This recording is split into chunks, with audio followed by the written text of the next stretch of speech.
Hello, everyone. Welcome back. It's Sunday here on the channel, and I just realized I need to fix the labels of things. It's a bill! Hi, Billy! A wild bill has appeared, literally. I need to fix it so that we can see the wonderful Cecilia and art and not, Vashard, because that would be easy. But while I'm doing that and fixing this little overlay, oops, hey, Lissa, why don't you introduce yourself and remind our wonderful players at home who you are and who you are playing?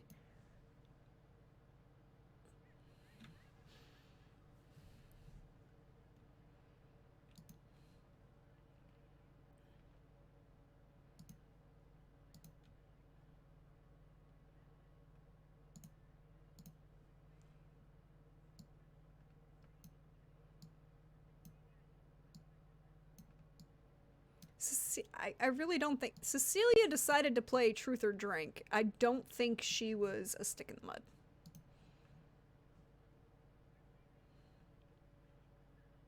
Uh, Hold on. Let me.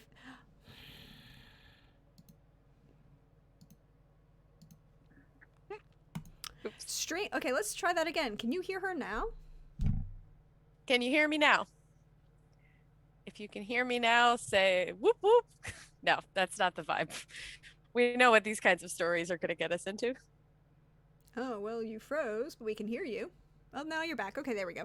Okay, well, There we go. So Streamlabs decided to not use the correct sound output. Hi, hey, Lissa, you want to try that again? We'll take it from the top. It's fine. yeah. So take two. Hello, I'm Alyssa or Xander Slamilton. As you see me around on the internets, I am reprising the role that it has been several weeks since we have seen Cecilia Valiant, your healer, librarian, and the one with all the knowledge. I don't know if that matters much because sometimes knowledge is power and sometimes knowledge is truth or drink. So, it balances. I mean, this is all very true. Sometimes knowledge is power, and sometimes it's truth or drink, and sometimes it's the unfortunate realizations, and sometimes it's even unfortunate discoveries. Or fortunate discoveries. We shall see. But Cecilia, you weren't always the font of medical knowledge and provider of skills to this unit of the Sovereign's finest. At some That's true. point, you were a student yourself. It's where we all start. Yeah, where But we all start. You know, as they say, you need to start at the beginning before you can work your way to the top. Because, skipping steps is not a good idea. So, but there's a question I need to ask you, Cecilia. We know that Aldis is home, but where are you most at home in Aldis? What is the one place you always think back to, you want to go back to? always the library, always the Grand Library, always just basically in the stacks, just kind of among the books. I mean, straying into specific sections usually because, you fixate as you do. And just under the stained glass window with the blue rose and the just, sitting at one of the study tables, just admittedly smelling the books and also doing the shelf reading that the library pages are very clearly not doing because, the alphabetization and all of the organizing stuff, it actually matters and somebody needs to put it in order. So Cecilia probably also a little bit, it's like a stress thing to do the shelf reading for them. But if nothing else, that is home. That is truly home. And it's warm under the sun in the library. There's this feeling between that warm light falling through the stained glass window, the blues and purples bedighting the wooden table in front of you. Its polished top, more from years of students spreading books and notes than any hard time of sanding and varnish. Little notes and messages carved in the side by various generations of students and researchers and, well, bored acolytes, perhaps.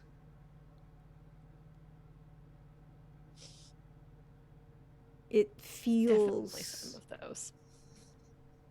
It's definitely some of those. You can even feel the welcomingness in the air. How this is where you're supposed to be.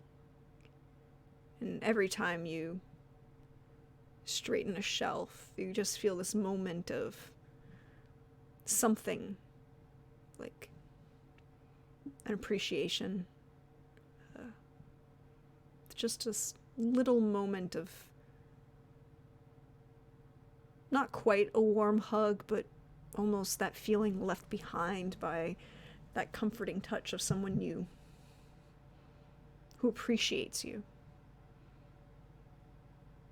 cares for you.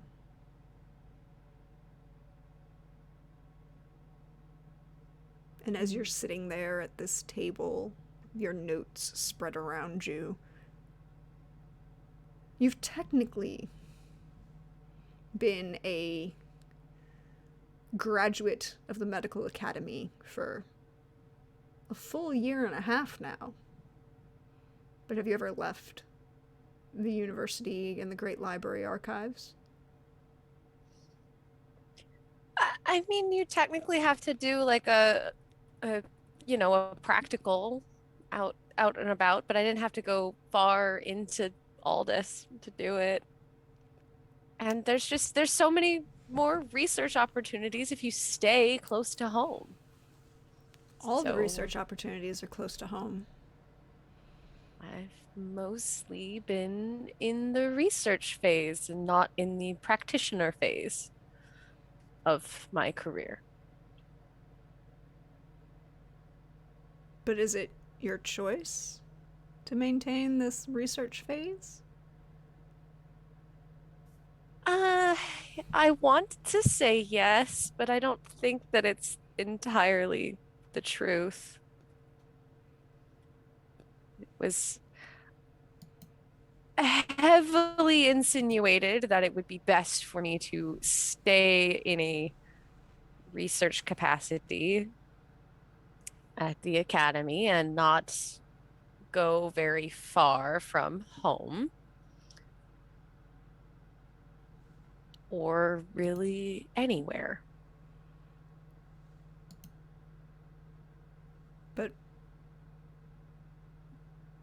you are at this table in this library at this point.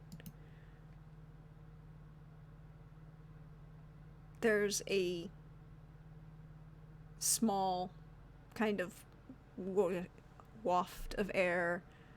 Somebody opened a door. You're pretty sure it's that northeast side door that always, when the wind is just right, just kind of blows, and you can smell the water coming from the river and the lake. And you can just barely make out the hint of orange and jasmine in the summer from the courtyard gardens from the palace. And it gives this soothing scent and air, and just ruffles a couple pages in front of you, moves them in the book you're reading. A treatise on maladies of the mind.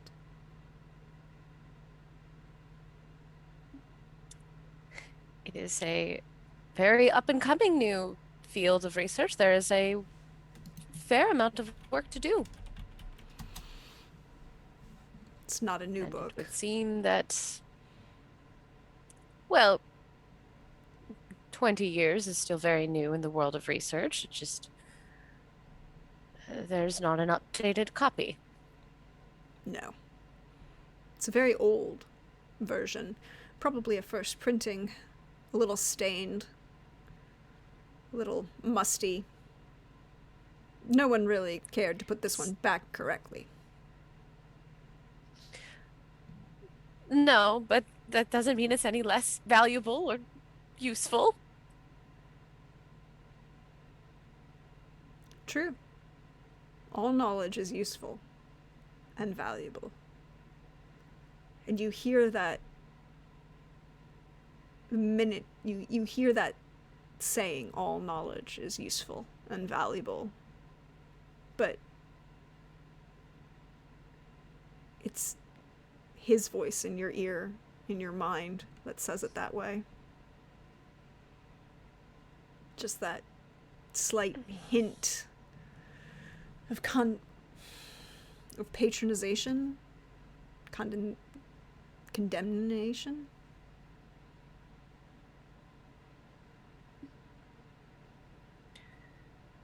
Very condescending. Yes, that's a good word for it as well. Condescending.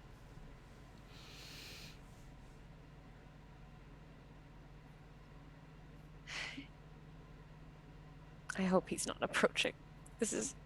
I'm just getting to a good part. You look around. You can roll me perception.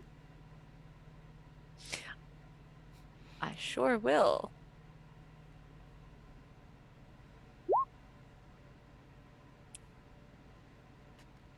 It's a perception roll. It is a perception roll. It is an 8. It's a perception roll. Technically, even with your eyeballs. It is a perception roll. There's no one around. It's gotten a little quiet. The sun seems to be fading. The later afternoon is approaching. You might even say that it's...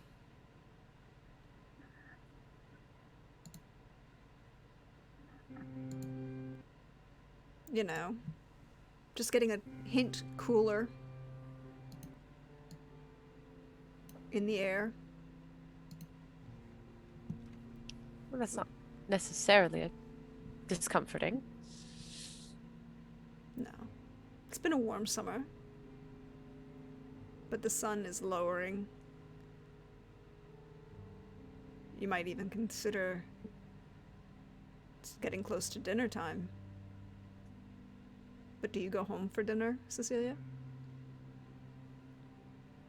I don't believe I would. I would not like to. I think I would like to continue. I'm in a good chunk right now. This is trying to make the argument that the one's childhood can shape but not necessarily define the life that you're living, and that certain perhaps dispositions are less or it's sort of a weird combination. It says things about inherited personality traits, but it doesn't really go into much detail. And I think if I continue working a little bit, I can frame what I'm looking for.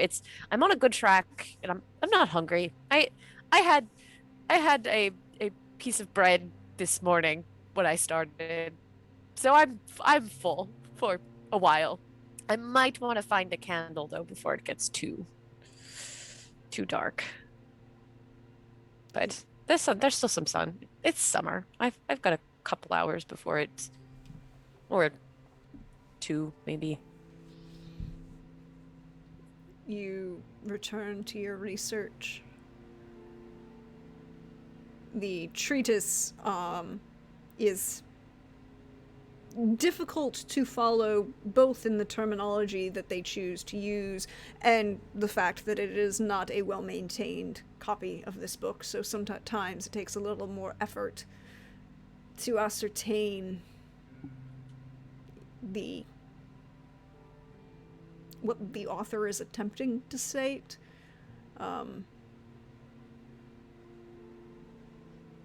Concerns might be expressed about the individual perhaps maintaining this book. You're not sure. You're pretty sure that this is supposed to be some sort of punctuation, but it might also just be staining from food on this particular page.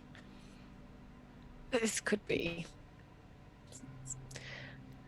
Some of my fellows do not believe in taking care of their objects, especially their books. Especially if those books do not belong to them. It is a struggle. It is an ongoing, never-ending struggle. I think I've yelled at least 6 grad students this week alone about care of the books that they pick up, and normally the librarian would do that themselves, but they know if I'm around, I'll take care of it. But I probably don't have the same authority as, a wizened librarian. Definitely not. Even though I'm sort of imagining that when it comes to the organization and things of the library, Cecilia has that sort of Ron Swanson, I know more than you in a Home Depot situation, where like if somebody needs a question and there's a new worker, it's like, I know more than you. Get out of my way. Yes. Very much so. Probably. Cecilia knows a lot. But I know this library very well, at least. Mm-hmm. Another waft of air comes across and messes the pages in front of you. It's colder. There's no hint of orange or jasmine.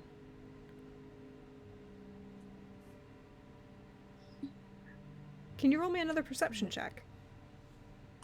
Let's hope that this time something comes of it. Mm-hmm. Oh, that's a little better. A 13 is a lot better than an 8. You hear, as you're, the putting a couple pages back that had been moved from in front of you, you hear the very distinctive clacking of military-grade boots on the tile floor. That very precise tread.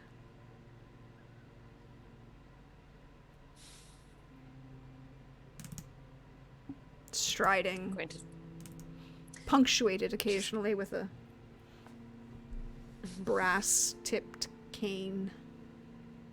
I'm gonna keep my head down and pretend I haven't noticed. Ooh, you want to roll me a deception? Oh. I mean, what would deception? It's a communication skill. What is deception? It's a communication. Okay, well, we'll try. I mean, 11's not bad. I've rolled worse in my life. You have. You did roll worse in your life. I rolled worse. Worse. Earlier. 5 minutes ago. You take that second to just kind of duck your head down a little bit and refocus in on your book and look. And it's at the same moment that you realize you never got up to get that candle to light it. And the library is much dimmer now. Darker. The sun is fully set. And you are focused and quiet and just staying away. And then you don't even have to look up. You just feel the air chill around you as you know he's standing right in front of your desk. Quiet. Waiting. I think she will deliberately finish the note that she's taking with a slight flourish and then place the quill down and look up.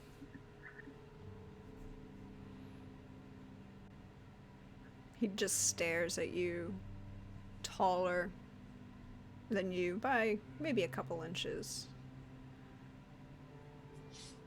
Slightly the cane standing to his side, an affectation, not a necessity. The formal regalia of a member of both the court bureaucracy and the academy itself. Blue and white military uniform, perfectly dressed, brushed. Any Marine in present day could be happy to have this gentleman stand at parade in military dress. Except for the hair. That's slightly little longer than military regulation. Curls. Just enough around his head to give it both slight care of looking just that little bit like a slightly absent-minded professor. But you know that it's not because of forgetfulness. He provides and spends a lot of time to make it look like that. He wants people to perhaps forget certain things. And he just waits, stares into your... and waits.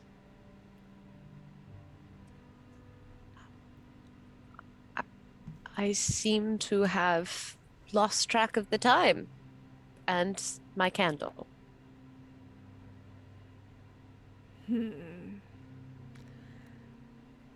Your presence was missed.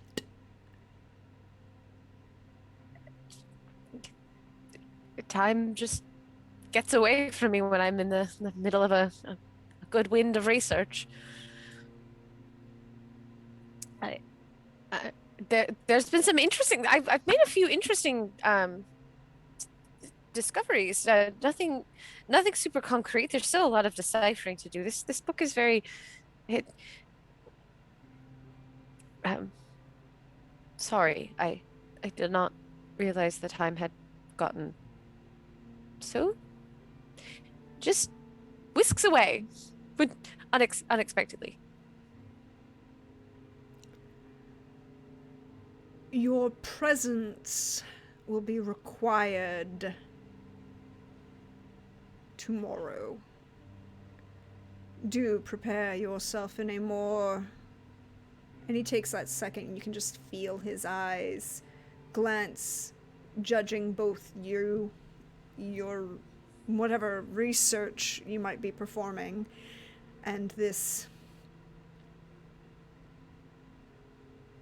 look, your uniform, your styling, the splatters of ink upon your hand from where you were taking notes and forgetting, of course, to sand and blot the pages in between.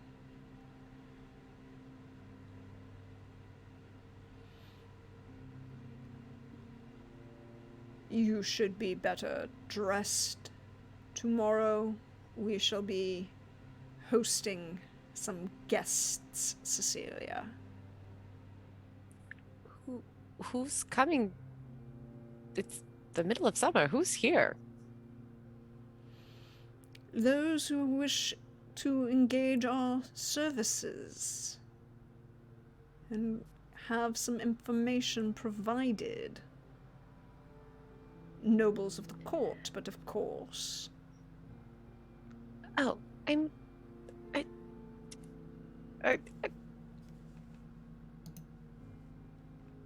I'll be there. Yes, you will. And I will take care to clean up beforehand.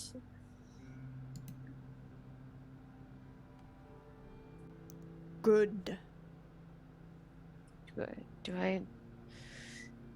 Is there anything else I need to know before tomorrow?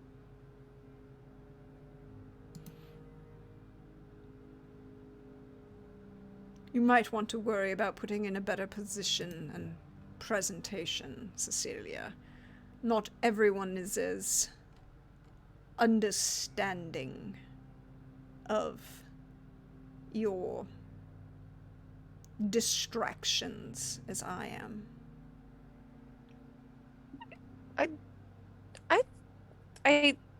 I know I'm a little messy now, but I've been very, very clean, very, very, very quiet. I haven't brought anything home or in the way. It just, I did as you asked.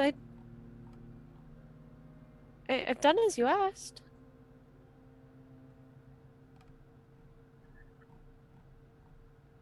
You just feel this weight. Actually, you might feel more than this weight. Hold on.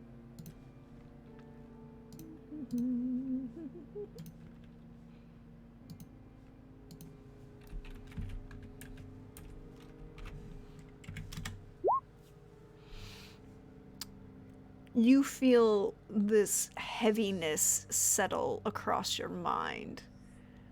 And, like, pressing. Not painful yet, but that weight of almost as if somebody had pushed their hand down on your shoulder and is holding you into a chair. You feel it on your mind, and you know that if you tried to move or continue, that weight would shift, and it wouldn't be just pressing or holding anymore. She'll just straighten up, sit very polite, the way that she's been told that she should sit when she's not actively engaging with something with her hands in front of her, trying not to fidget.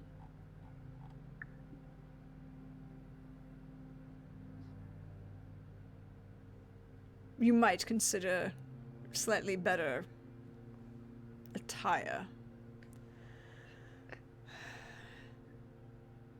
Lord Saven will be attending.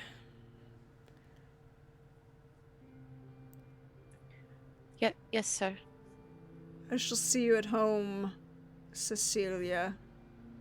And he just turns, and you hear the sound of his boots walking away, and you feel that pressure on your mind start to pull back. She will sit there like a full minute after she stops feeling it and just totally still. And then as soon as it's gone, immediately clean up and just marks her place, puts everything away. Like, just she knows when it's time to go. There's no dawdling, no like, well, I can just fix this one shelf. It's immediately like everything is shut down and trying not to shake, just absolutely trying to be still. Can you roll me a psychic perception? Do I have the psychic perceptions? No, I have the empathy perception. It's still a 15. It's still a 15. As you walk out of this library, you, just as you're getting up and have everything in hand, and you take that half second to push the chair that you were sitting in under the table, you feel that sense of warmth just for a moment brush your mind. It kind of almost feels like, almost like somebody is patting your back as they walk away. But it feels warm and kind. Not at all like Raoul's feeling in your mind. Well, to that kind angel, I'll be fine. It could have been a lot worse. And she'll head home. It's quiet when you get home. Raoul isn't waiting for you, and he's not present. One of the maids opens the door for you. There's a service in your room. Light repast. I'll pick at it at least. You know, just for the politeness of it, not because she actually wants it. Just somebody went to the effort to do this, so at the very least, I will try. I mean, it's not bad. Oh, it's never bad. It's just when you don't already have an appetite because you're on an adrenaline rush with the research, and then to run in with your evil brother, it's very hard to have an appetite. Don't know why. Just a weird coincidence, I guess. It's a very interesting phrasing. I mean, he's your brother, and yet you're claiming he's evil. I'm very intrigued by this, Cecilia. I don't think she thinks he's... I think she only says he's evil when she's like... It's like a... Like, that's what she said. And then she's like, no, wait, no. He's just he's a complicated person with a lot going on in his mind. But evil's what comes, like... That's like the first thought says evil, and it's like no. He's complicated. He's somebody he's a very important person with a very important job and a very important title, and needs to have a very strong sense of authority that he presents, and you know he's a complicated person. But you know. He's, yes, very complicated. Chooses unusual tactics, but not tactics that she would use. But they are effective. They get the job done, for better or for worse. The night passes very uneventfully. Do you sleep, Cecilia? I'd probably read and say, just one more chapter for like 3 hours. Anything, and this is probably like absolute escapist trash literature, just the Aldis equivalent of like your Harlequin romances, just and it's not even a good one. Like it's just not good, but it's not being alone with your own thoughts.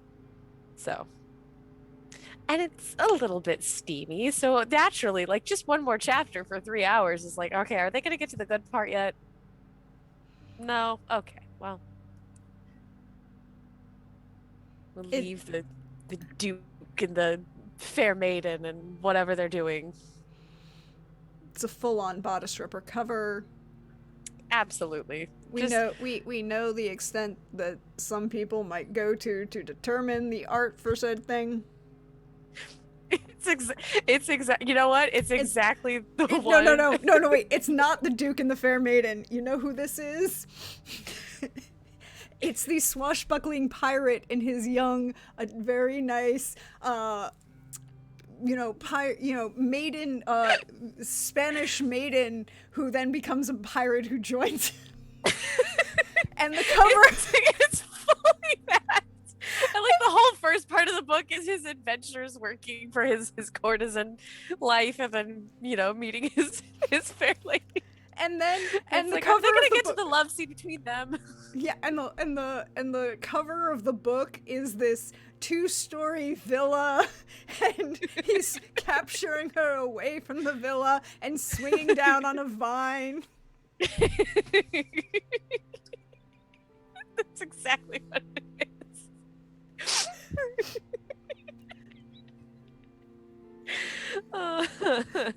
Sorry, Simon. Sorry, Lindy. Only a little sorry, Simon and Lindy. Only a little. I'm only sorry that we haven't figured out a way to share that art. Well, one day. I will post it. I'll post it on Twitter again. Because that will Yes. Sorry, I'm better.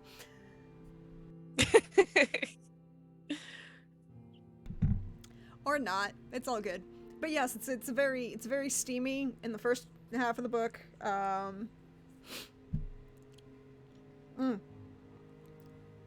Side note, Lysander, that game has already been played. It was a very interesting thing. I will put the link to that game in the chat because it was a lot of steamy. And choices, it was great. And choices were made in that game. Just that's the thing. They sure were. But the night passes through escapist Harlequin pirate romance novels, and eventually sleep will come to you. And it's perhaps restful.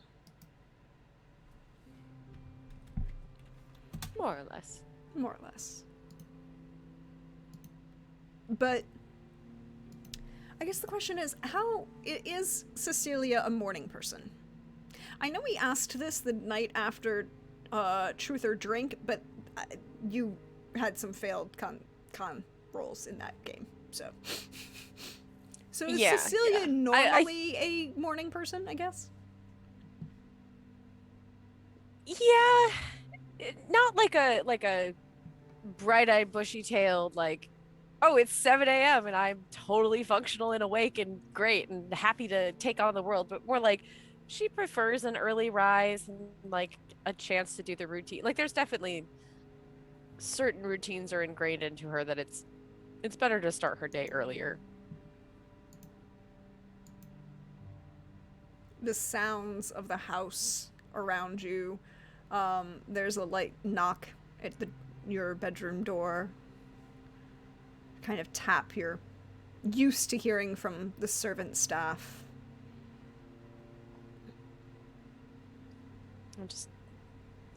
Yes, come in. Door slides open. One of the maids just brings a small tray, fruit, toast, juice, bows, and it says, Master Raoul said that you were spending the day resting, for you were very tired. I brought you breakfast, ma'am.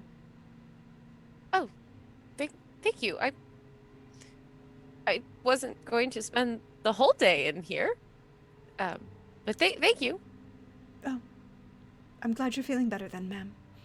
And she'll just kind of put the tray on the side table in front of the window, and then walk actually, before you go, Master Raoul has a preferred seamstress dresser person. Do you mind seeing if they would be available today? Of course not, ma'am. I will. Master Raoul. Yes, of course, ma'am. He doesn't. If he's mad about it, he can take it out of my allowances. But he was quite certain I needed to dress a specific way today, so I like to be prepared if I can. Master Raoul did say that Lord Savin is coming to dinner. And this bright-eyed she's young, chambermaid, 14, 15,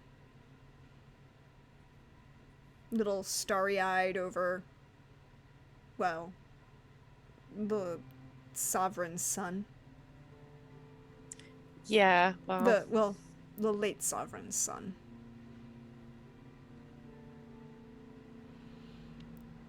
I mean, I get it. Like, we all get it. We get why.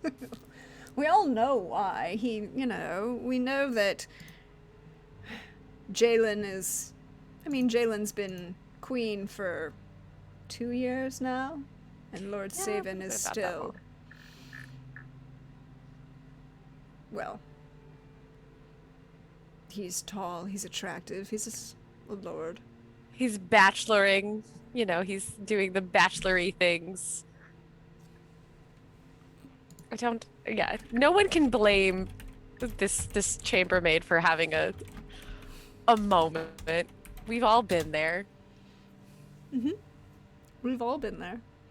And but she's good. She's good. She's obviously been trained well enough under the housekeeper that even though she had that moment of slight fangirling, she then straightens herself up a little bit, pulls her shoulder back, bows, curtsies precisely, closes the door behind her as she leaves. Soft footsteps in the hallway. She hasn't quite perfected the silent movement of long-term servants yet, but she's getting there.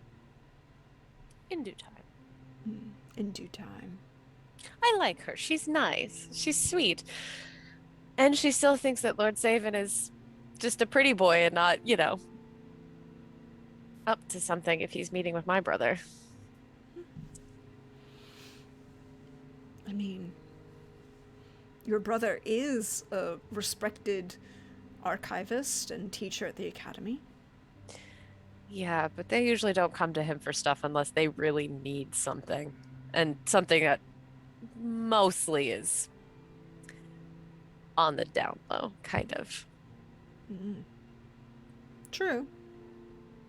He does. It's the alarm bells aren't full ringing, but it's like, what would Lord Savin want with Raoul between school years? Like, there's not much going on in the summers. Shouldn't he be off doing some silly bachelory thing that he does as he's wont to do? I might live my life in the library, but I hear the gossip too. I know what he gets up. I've heard the stories. So I don't know what he wants. It's a little concerning. Ooh, would you roll me an intelligence? What focus do you have intelligence? Historical lore, healing, research, and arcane lore. I know a lot of stuff. You do. And you don't have communication gossiping, do you? I don't. I should have taken that instead of romance when we did the level ups. No, everyone needs to take communication romance. I mean, it's welcome to Romance of the Blue Rose. It was important. Mm-hmm. It's right up there with Constitution stamina. Which is I think we all have that. Yes, with the required Constitution stamina winky face emoji. Always. Which is literally how it's written in everybody's character sheet, apparently. But it's... Breakfast is served, and the sun is warm. The balcony doors are open. There's a light breeze coming from the lake and the river. Your bedroom overlooks the inner courtyard, and the water in the atrium impluvium is clear, cleaned. The gardeners have been out. Everything is pristine. There's no overwhelming plants here. Everything is in its place, restrained. The roses have been shaped and pruned. And some of them are in bloom. Can you roll me communication? That's what we are asking. Ah, yes. Good old communication. 15. You have been hearing some things in the library as you sit in your little corner. People coming in and out. Archivists, bureaucrats, members of the finest. Fewer students at the moment. A couple of the cleaners. There's been interesting discussions, concerns about the border, some expressing some concern about Jalen. I mean, she wasn't a noble of the court before she was selected sovereign. She spent more time in the library with you than anywhere else. She knows her stuff.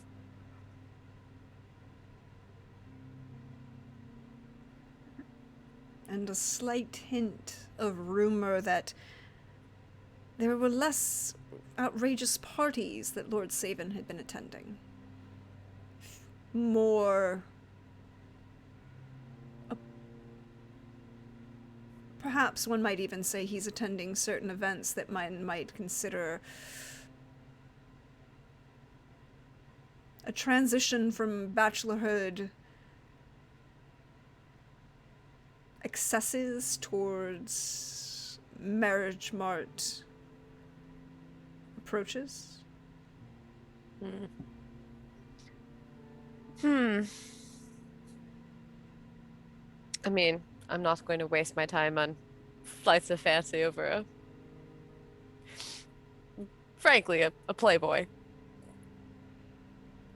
But it's not, what is he doing here? Yeah. He's not going to marry Raoul. That's not going to happen. No. I mean, he could.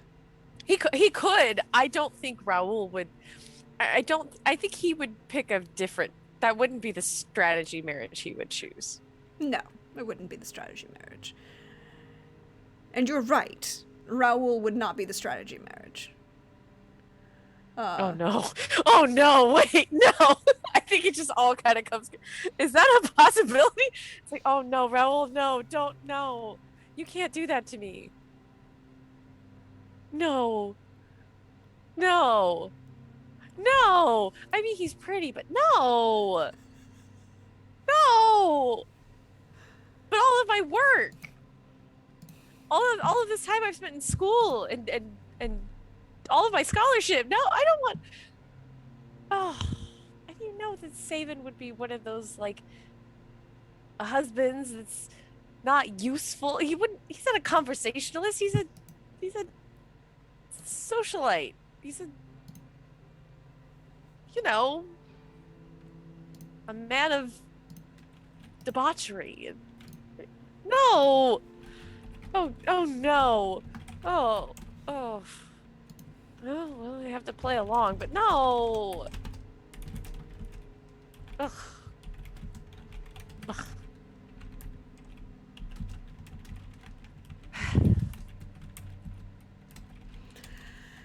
This is true. This is a thought that can run through your mind.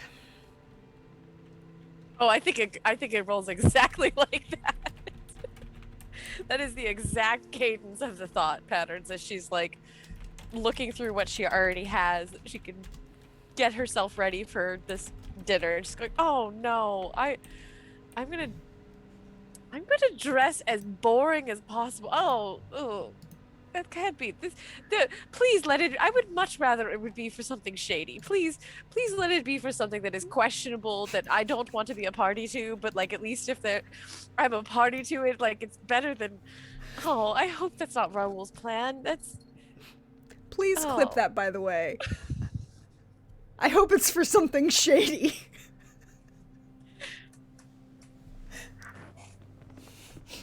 It caused my cat to come over. She was concerned. By the way, I'm updating the NPC doc as we go.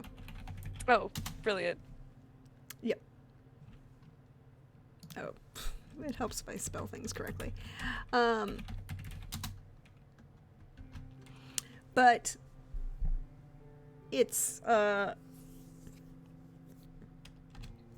couple hours later, as you're worked your way through breakfast and your slow contemplations, possible decisions made, you hear a light at the door. Yes, come in. Ma'am, it's not the chambermaid. It is a chambermaid. It's not the one that came earlier. And a very debonair-looking individual, tall, the very dark skin of a gentleman from the matriarchy of Latria, short hair, short, very dark black hair, dark eyes, very military dress, but somehow still, it's something more stylized, more fashionable.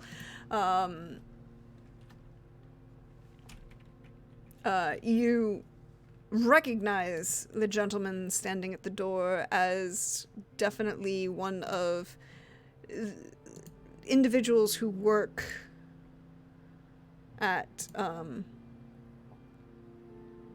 under the master tailor that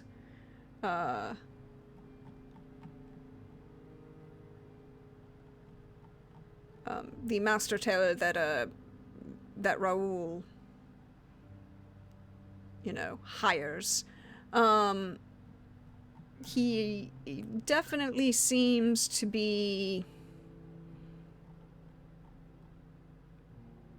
entering with a number of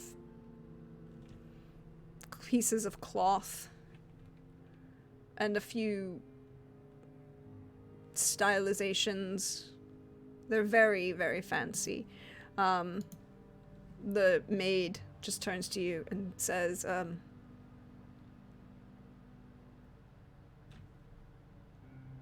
Master Raisin, this is the, Lady Cecilia. Lady Cecilia, Master Raisin, and just nods and steps back.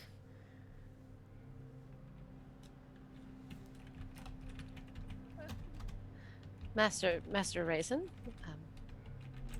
it's nice to meet you. I assume you are here to prepare me for this evening.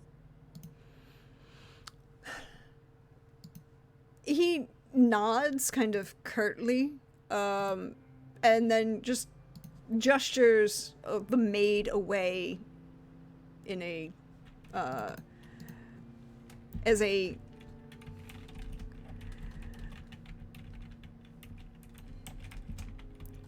more of a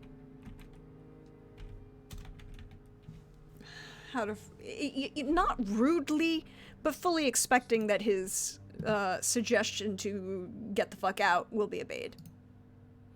He's not dispolite or discourteous to the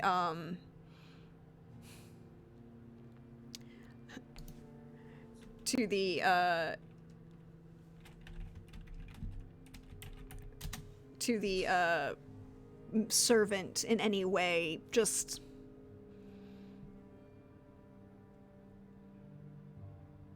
done with them, if that makes any sense. Yeah. I figured as much. And then the door is closed and you're alone with this gentleman. as he begins to lay things on the bed. Or, well, how is your room set up? There's definitely the nice, 4-poster bed and everything, and the side tables and things. And there's probably the best thing is there is a bookshelf and a fairly nice desk, modest. There's definitely piles of things on the desk, but everything is in its place. It's a very, there are piles, but if you live here, you know exactly which is in what piles, and you can kind of still see the desk underneath it. Yeah, it's there. I mean, there has to be space to write, but there's enough space for like 2 pages of paper, and that's about it. Mm-hmm. Mm-hmm. And he kind of turns to look at you and raises an eyebrow.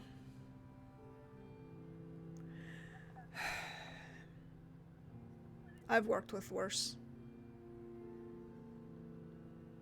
Oh, I see you've talked to my brother then. Sorry, I don't know why I said that.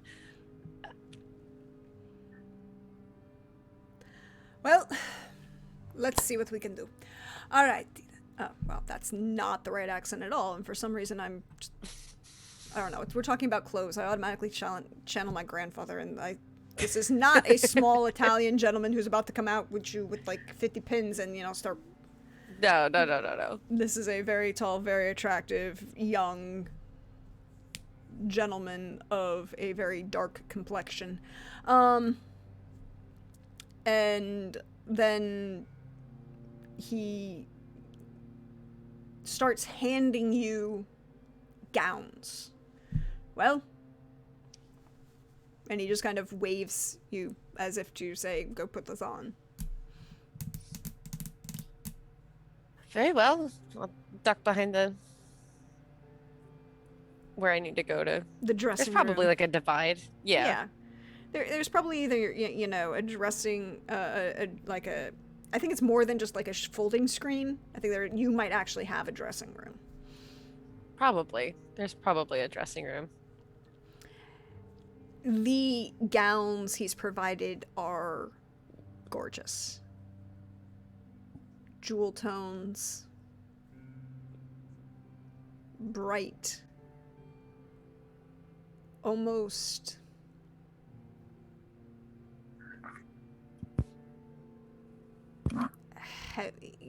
heavily embroidered, distinctive, but they are not what you usually are used to wearing. Not at all. But they're nice, so... And I know better than to make too much of a fuss with something Raoul has obviously arranged. Master Raisin, by chance, As he kind of anything... adjusts the fit of the bodice just a little. Is there anything a little more modest, perhaps? This is rather extravagant. Your brother has requested for the evening the appropriate formal attire. Oh. And then he pulls the bodice just a little bit tighter. Lovely. I did not realize anybody still wore bodices this tight. Great. You have the body for it, madam. You should embrace the different shapes and sizes. You are a member of the court, remember? Yep, I haven't forgotten. Just haven't really been around court much that I can help. Sometimes the court just comes to me. This is all... She's just very clearly uncomfortable. Yeah, and it's not like he's tightening a corset to make it tight, right? He's just bringing in the shoulders and realigning the fit of the seams so it actually is extremely flattering on Cecilia.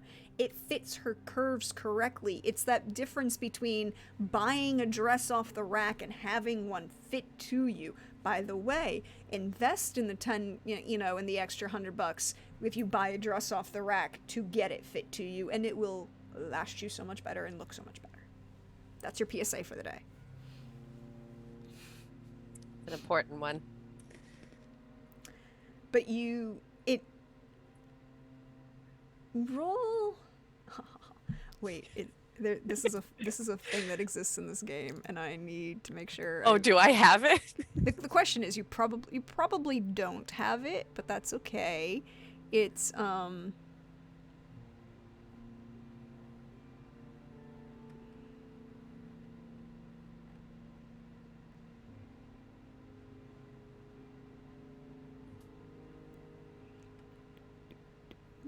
where is it? I know it exists.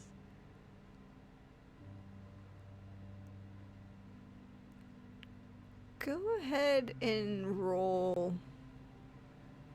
Oh yeah, it's communication etiquette. Oh, yeah. I didn't take that one. Mm-hmm. I did get a 9, which is not the worst I've rolled this game. Not yes, the best. It's not the It's best. not the worst. But it's definitely better than your worst. And it's good enough for a little bit for this. As you look in this mirror that you have, as the final pins are put in place on this dark amethyst gown with blue and silver thread embroidered through it, highlighting it, and you realize the dress that you are wearing is gorgeous, and you look gorgeous in it. But it is definitely not something you would usually wear as a Mediarius of the Sovereign's finest. Perhaps something that a high noble, member of the court, or one of their spouses might wear. I think she's just clocking it again, like, oh no. Oh boy. Master Raisin, this is exceptional work. Truly. This is wonderful. What are you going to do with your hair? Brush it? Perhaps I don't really know. Don't worry, I've got this. And he turns away and pulls out this case that you had missed underneath. And he starts to open it, and you realize there are a number of hair pieces in it. Oh. Not like circlets or crowns, but very heavily embroidered combs. A few, long hairpins. And he starts playing with your hair. Styling it, pulling it back, away from your face. And this will be perfect. And just sets this large comb in your hair. It is probably a lot heavier than you're used to. Oh, absolutely. This is a younger Cecilia that still had longer hair before she started cutting it off to do actual Mediari's work. So this is like, it's not in a just tied out of my face to do my work. This is a big deal. This is extravagance.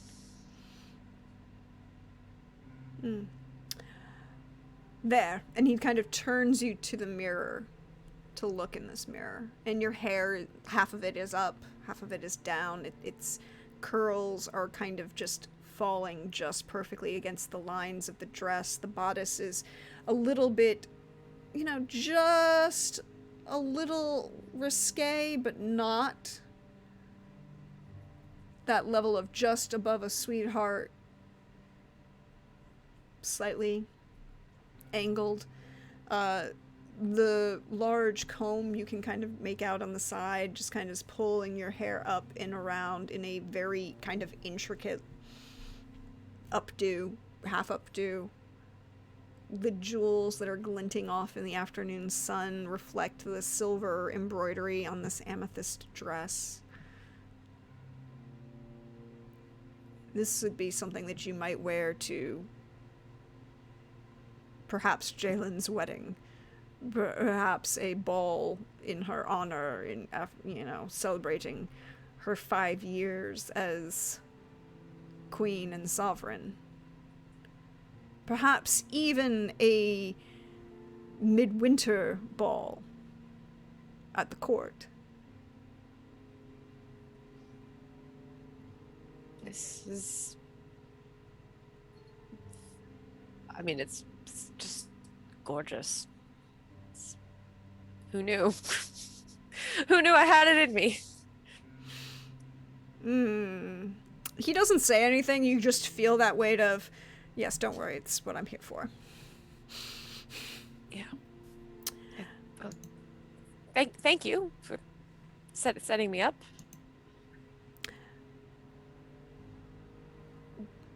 Good. Alright.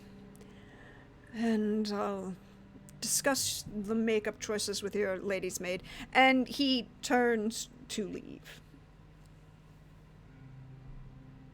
I think she's just staring in the mirror like, oh, okay, well, this is extravagant. Yep. If he's gone and my lady's maid hasn't come in to try to put makeup on my face yet, which is not, Cecilia is not ready for that, she's gonna go over to her desk and like pull out a specific notebook that has, you know, just some like general sort of it's a journal. It's absolutely in a cipher because she doesn't want Raoul to read it, and she knows that he can break her mind, so it is definitely not a cipher that she's even thought about. She just kind of knows it at this point. She's just taking some notes about this whole thing, this whole like, I am losing a day of research for this mysterious dinner, but don't I look good? Damn it, I want to be angry, but I look too damn fine. I'm just, she wants to do the voguing and posing and all the things, but just, you know, also just like, this is very concerning though, that this is if this is Raoul's strategy, what does he get out of this? This cannot be the play. And if it is the play, why is it the play? Would you like to roll me perhaps intelligence research? Ooh, yes. Because that's one of my good things. 19. It didn't roll 6 stunt it points. Didn't 21 it did give with me 6 stunt points. 21 with 6 stunt points. I was like, it did the thing again where it doesn't give me the... Ooh. Wondering what I need with those 6 stunt points that I could use in this moment. Well, it would be exploration stunts. Let's see. Ooh. Exploration or role playing, depending. But it would be good to use the object of your attention, I think. Getting that extra bonus. You receive a +1 to further test to examine or perceive additional aspects of the object of your test until... Yeah, okay. So what you'll do is you'll have a +1 going forward in this anytime you want to roll any test involving trying to understand what Raoul is doing, okay? Yeah. So we're just going to... And because of the way this is we're just going to keep this for the session. And that's just basically going to be like the notes that you're taking are giving you those +1. But with a 21, yeah. are sure of a couple things. Number one, Raoul wouldn't make this play. Number one, your history is too... You yourself have too much of a medical history that this is not a play that would be... You're not the bright young thing who's healthy, and your family isn't wealthy enough or high enough nobles for this to be a play for Savin. You know that. And you know that Raoul knows that. So you're pretty sure that some sort of underlying something else is at work. Further, you know that Raoul doesn't believe in such... that there are those who believe in political marriages providing benefits and such things, but Raoul has always been wary of the unreliability of such things. People claim that marriages such as this provide stability and support and a guarantee of,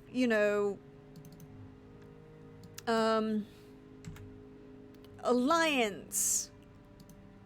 But such an alliance is perhaps not the best in, as, at least in Aldis, where one marries for love, and who one chooses to love and how many one chooses to love, there is no limitation upon. So such political alliance marriages are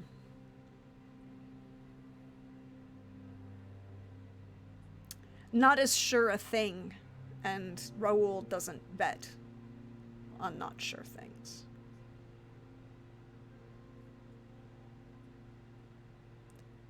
But he's not above making other people think that he is. That is also true. I'm playing bait, probably. But for what? That you don't know.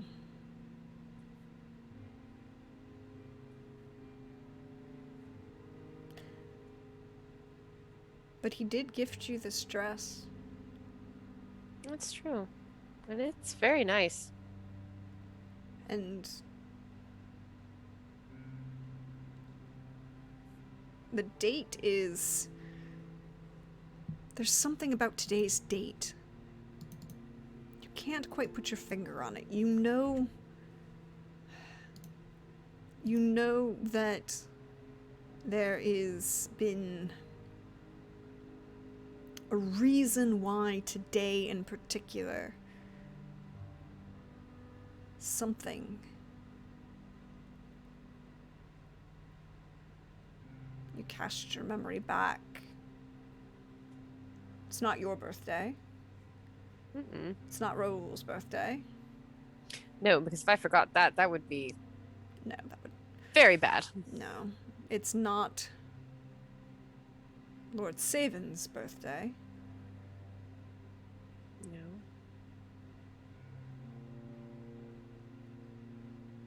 It's nobody's anniversary that you recall. And yet, there's something about today.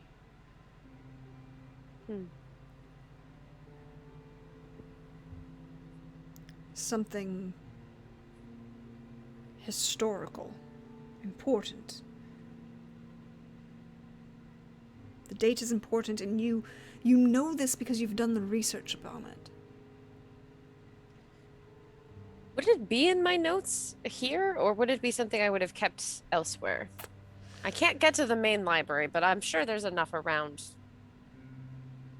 my room if I looked.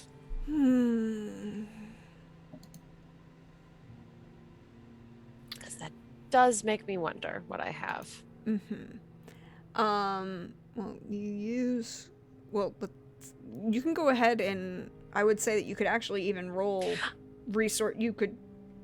Well, no, Yeah. you took 4 for no, you took 3 for your object of your attention. So I do have 3 for that. Makes me wonder if I need it. Yep, exactly. You can roll that if you want. Does that make it? It's a perception test for that one, right? Mm-hmm. Okay. Can we make it perception searching? Because I am digging through notes. Mm-hmm. And then the other 13. plus 2. Or So 15. Yeah. 15.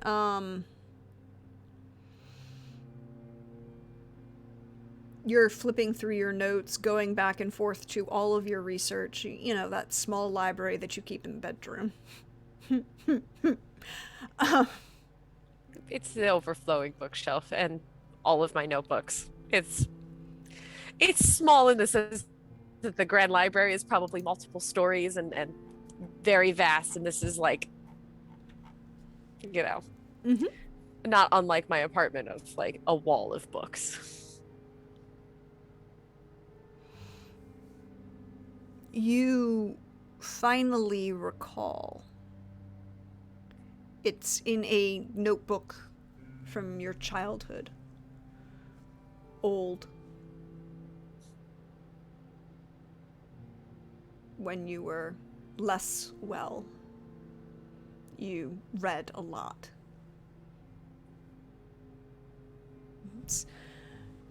But this was about a childhood fascination you had. Well, for a brief period. About a famous, well, historical figure. It was her. Well, as close as you can figure, and you did the math from the texts that were available, and you're pretty sure that it would be what you calculated when you were young. You and Raoul. It's one of those things that you did when you were young. And trying to engage in research, find secrets that were hidden. You did the math together. You remember that this was the date that you calculated for the birthday of, well, she called herself Empress Delsha the First. History calls her something else. Delsha the Dark. One who broke and ended the Old Kingdom and founded the Empire of Thorns.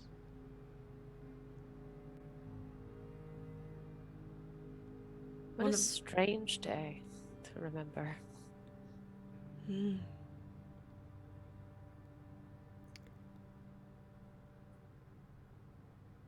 She who brought about the rule of sorcery in the Old Kingdom and the Empire that would come.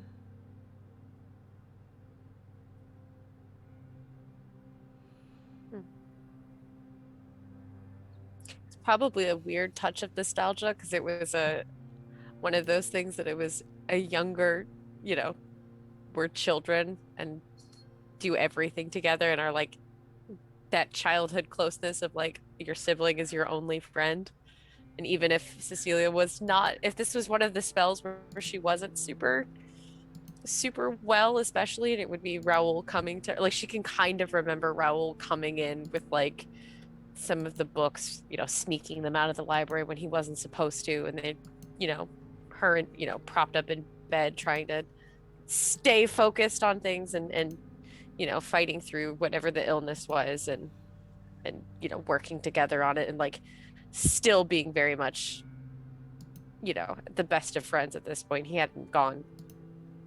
hadn't started becoming who he is at this point.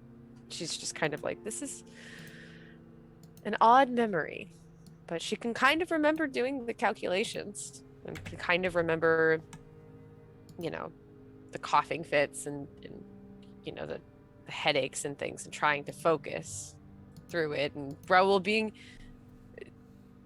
a child, so not super patient if she had to stop, but not like it wasn't, there wasn't the same meanness that's behind everything else. So there was still like, you know, Concern. yeah, come on, little sister, we can do this. And she's just remembering. She's just, oh, oh. I think she might also flip ahead in that notebook a little bit, because that's probably within, they probably wasn't long after that when he started changing a little bit. Roll me another research. And you can use your +1. Okay, so 14. Yeah, 14. Yeah. With a 14, as you flip ahead a little bit in the notebook, you realize that, you know, your notes are detailed, dated, marked. There's a date between your end of your discovery of your calculations and another date that you don't really recall the note that you made, but you recognize that it's there. There's a date 2 weeks later, and just a very detailed drawing from a child's perspective of a large circle wrapped in thorns. And you look at it and it looks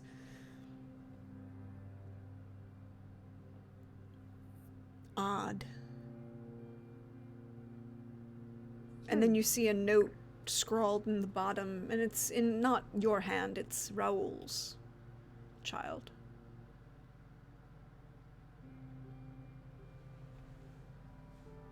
And it's interesting.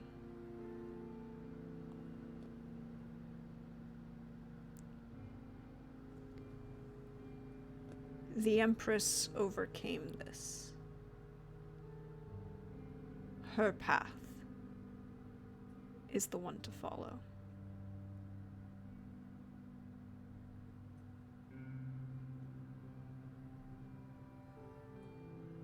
Huh.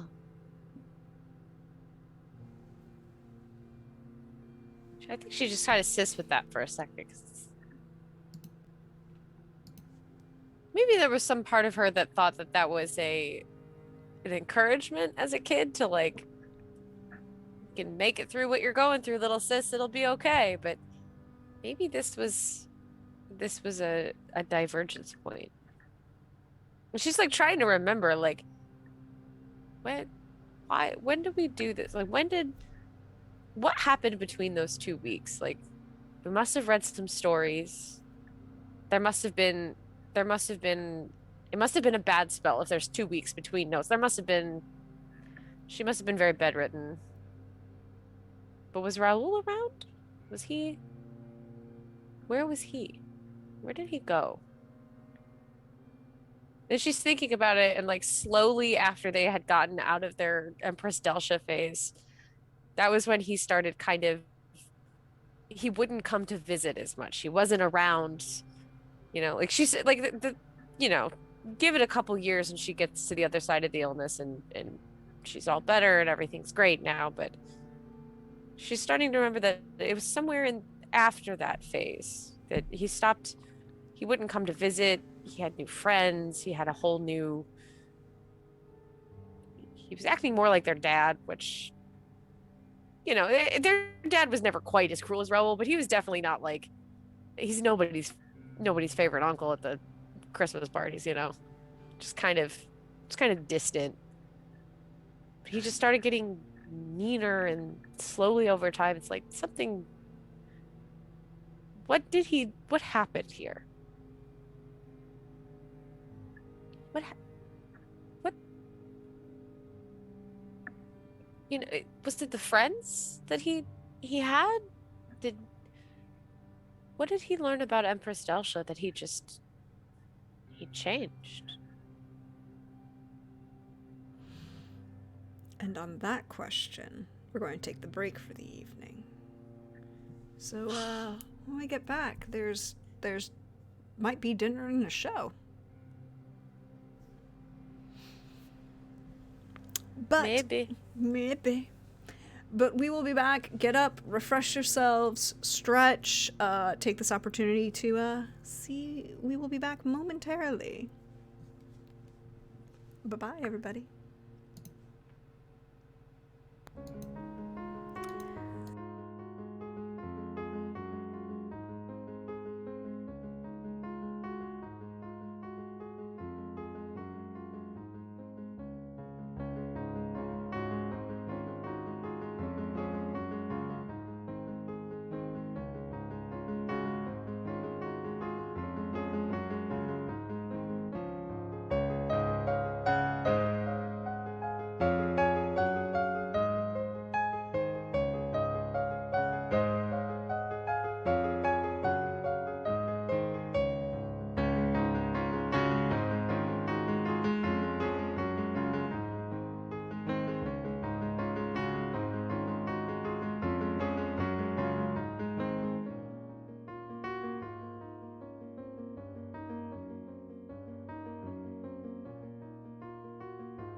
Hello, everyone, and welcome back.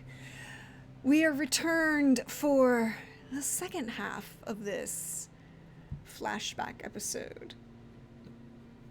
We're going to fast forward a few hours as Cecilia finishes reading through her notes, asking her questions. Eventually, the lady's maid will come to help her put her makeup on. You look gorgeous, Cecilia.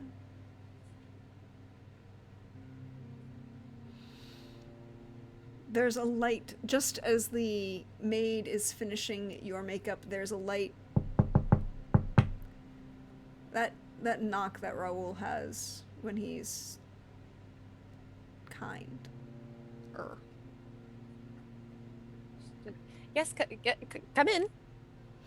And he kind of pushes the door open. He doesn't enter. He just pushes the door open and leans slightly against the jam. And you can just see he is in matching, complementary, not dark blues with a hint of amethyst and silver embroidery in his suit. It long style more of inspired by certain Romer traditions, but very much not Romer.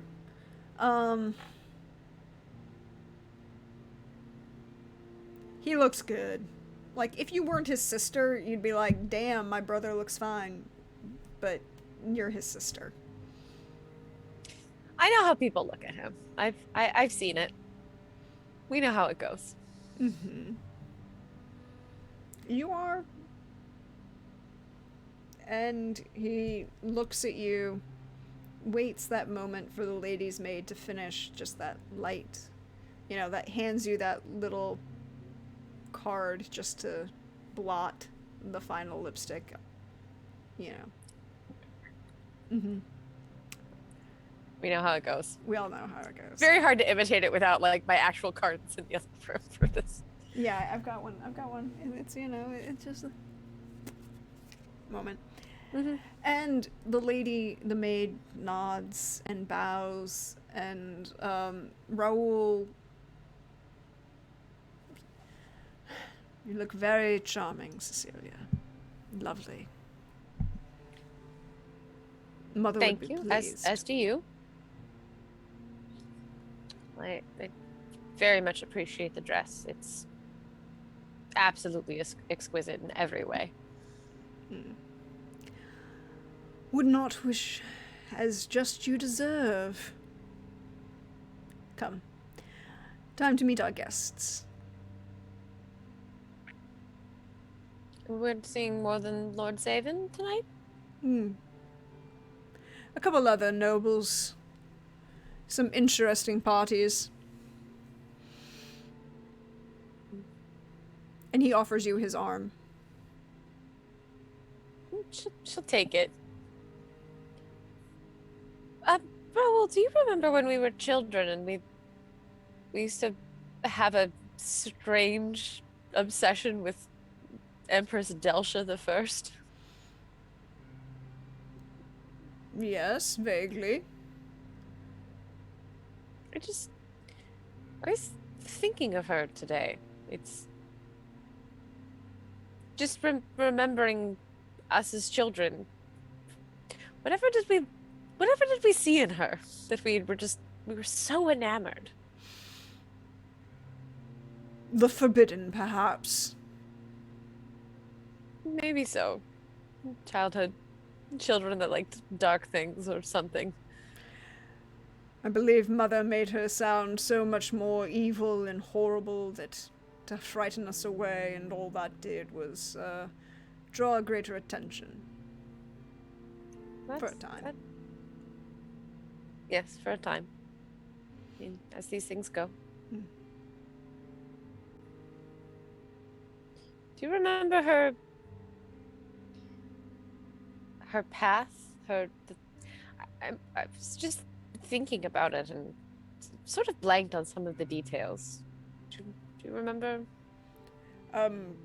Not precisely. I mean, besides the fact, the general history of her becoming a ruthless tyrant and destruction and basically causing a massive destruction of her own empire by refusing to acknowledge the frailty of existence, and no matter how much she extended her life, she was always going to fail it without securing some means of perpetuating her line. Immortality is a fool's choice.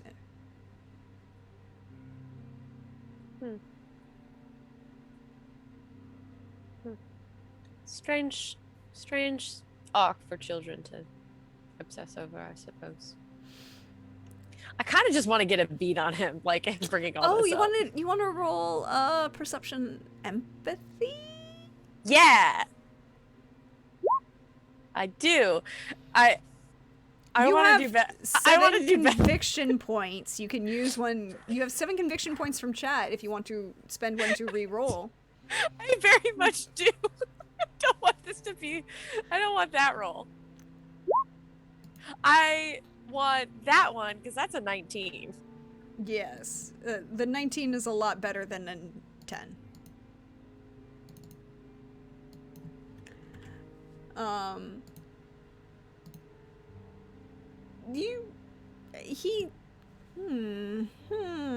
Let's see something.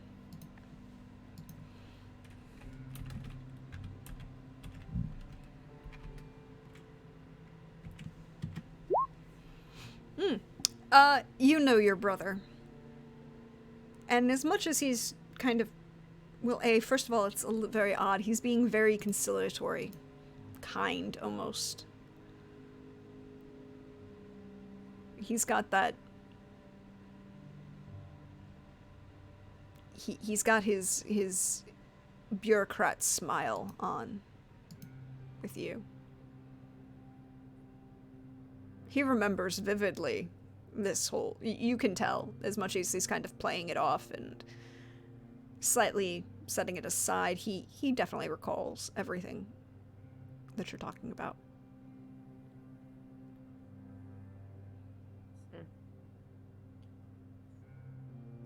I'm not going to give a hint that I picked up on any of that. It's just, I'm going to soak in a moment of him being genial, at least. He's edging even towards kind. Yeah. Affectionate. I'll take the crumbs, as it were. He leads you downstairs to the atrium. The gardens are lit with lanterns, paper lanterns, strung. There are some mingling guests. You recognize a couple of the more senior researchers at the academy. People that you know were kind of probably invited merely for... Well, I don't know. Can you roll me an intelligence research? Well, oh yes. Technically it would be communication. No, we can use intelligence research. Let's use intelligence research for this. It doesn't get the +1 though.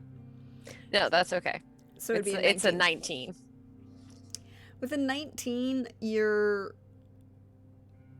looking around at some of these couple of echelons of the academy who've been invited, and you're like, huh, you didn't remember so many of them still being in the city for the summer. And, like, a couple people are missing. The head of the medical department.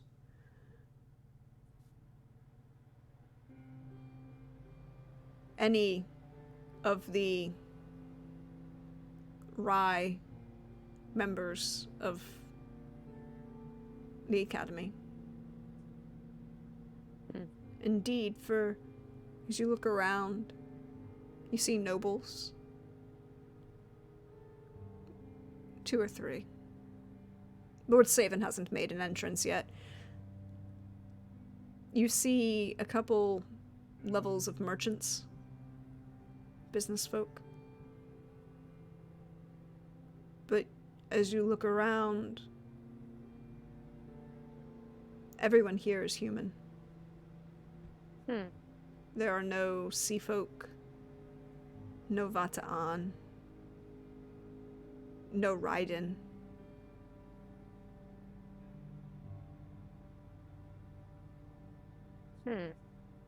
That's not usual.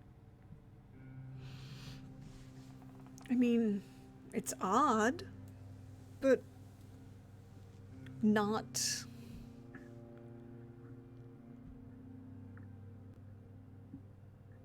perhaps entirely uncommon.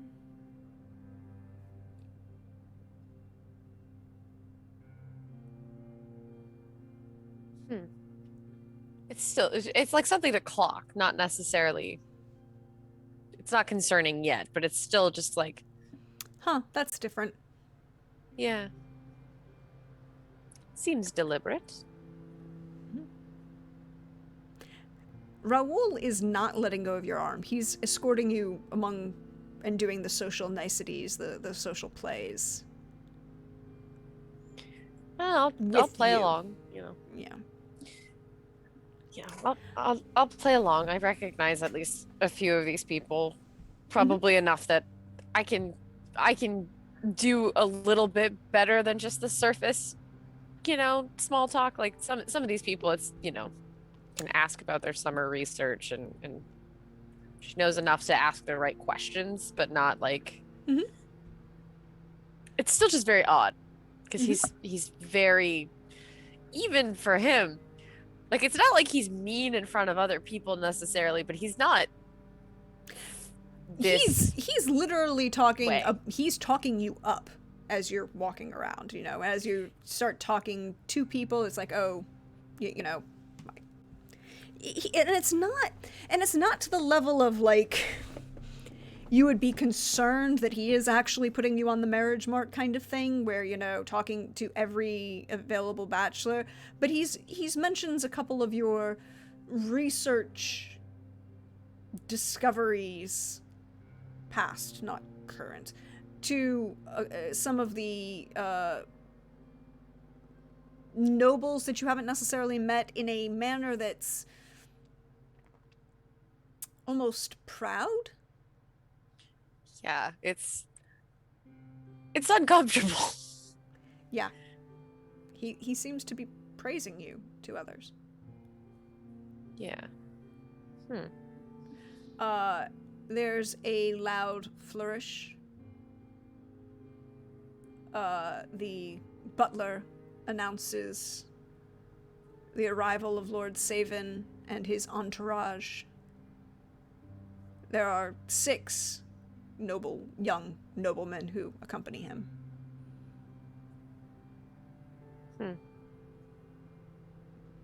Some of them are dressed, they're all dressed very nicely.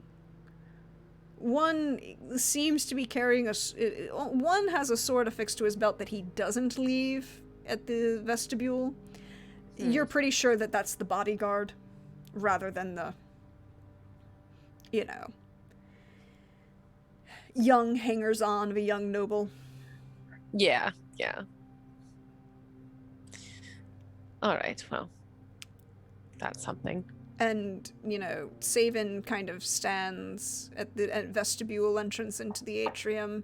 The light from one of the paper lanterns hits his brown, kind of dirty blonde surfer look hair as it kind of perfectly coiffed. His blue eyes, strong jaw. He hits the light just right that he looks really good. He knows his angles. He is very attractive. Yeah, he knows his angles. He's very hot. We all know it. Can you roll me intelligence cultural lore? Of course I don't have that one. That's okay. That's okay, because there's 15 is still good. and there's 5 stump points, Mm-hmm. which, depending on what this is, I think I have an option or two. Raoul, with the announcement of Lord Savin's arrival, still has his back to the entryway and is nodding kind of politely and has offered you a glass of refreshments. He seems to be acting like he's of higher rank and authority than Savin. That's definitely new. That's odd. And he's expecting Savin to come to him rather than he go to Savin. Oh. I'm still gonna hold on to my stump points for no. I was gonna be like, this is a moment to use the dumb flirt option, isn't it? Just because it's funny, but it's like, there's something at play here. I might need to not do that.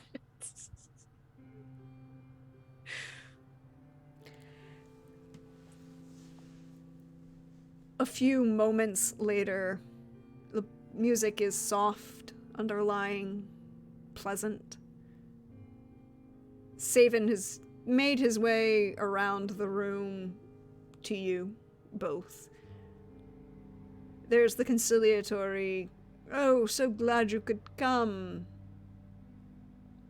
Have you met my younger sister? This is Cecilia. Cecilia, this is Lord Savin." It's a pleasure to meet you. I believe we actually have met before at your sister's wedding. Ah, yes. And he's polite, kind. To be fair, the version of him that she remembers as a probably wouldn't remember her. She was already that far gone, kind of. Yeah, he doesn't. Mm-mm. No, it's nice to see you again. Mm-hmm. Savin is, just as you finishing the slight polite small talk, the music shifts. It's now beyond the small talk. Music is now into the dance music for the evening, a waltz. And Savin, very on point, turns, bows to you, and, "My lady, a dance, perhaps?" Yes, of course. 100% in the back of her head, like, I hope I still know. I don't know if I actually know how to do this. Just play the game. This is what we're doing. Oh yes, just I'm play sure that game. I'm sure I've read about a waltz if I've never done one. I mean, I'm there's, you've probably have some level of dance. I would say that this is a dexterity roll. All right, here we go. Okay, 14. Well, that's not bad. That's not bad. No, it could have been a lot worse. Yeah. Could have been a lot worse. It looks very nice. It takes you a moment to kind of get used to the movements, but he is a brilliant dancer, and he definitely knows how to make you look good. Well, also making himself look good. Priorities, of course. Priorities. The evening will progress. Dancing, music, light buffet, refreshments, dessert. As you finish your first dance with Savin, there are a number of other young nobles, sons of merchants, various others who wish to ask for the young lady's opportunity to dance with. Your evening is spent... Well, how does Cecilia feel about this dance? This is not, normal this whole day has gone from unusual to just frankly somebody else's life. But it's not unpleasant. She gets why people like it. I mean, probably the last time that she truly was dancing, other than being forced to, maybe at one or two other things, was probably Jalen's wedding. Well, Jalen hasn't gotten married yet. Oh, that's true. Jalen will not get married for another couple years. Probably it was Jalen was the last person that took her to something that required her to dance. That's definitely true. Jalen So probably it's definitely, yeah, which explains why she's met Saban and he doesn't remember her at all because he would probably have been blasted at one of those things. definitely was a lot for schnookered. We would say for schnookered. Yeah. Yeah. Yeah, this is far outside Cecilia's normal expertise in any capacity at all. Just truly. But do you enjoy it? Is it fun? Oh yeah. It's definitely fun. It's almost she can almost forget about the fact that Raul definitely has something up his sleeve specific for the evening and not just his normal 12 things up his sleeve. And he's being nice. Like, she's just gonna ride this high for a little bit. Like, why not? Take the enjoyment. Eventually, the evening will come to an end. The guests have made their way out. The servants have begun, picking up glassware, cleaning up. The night is done.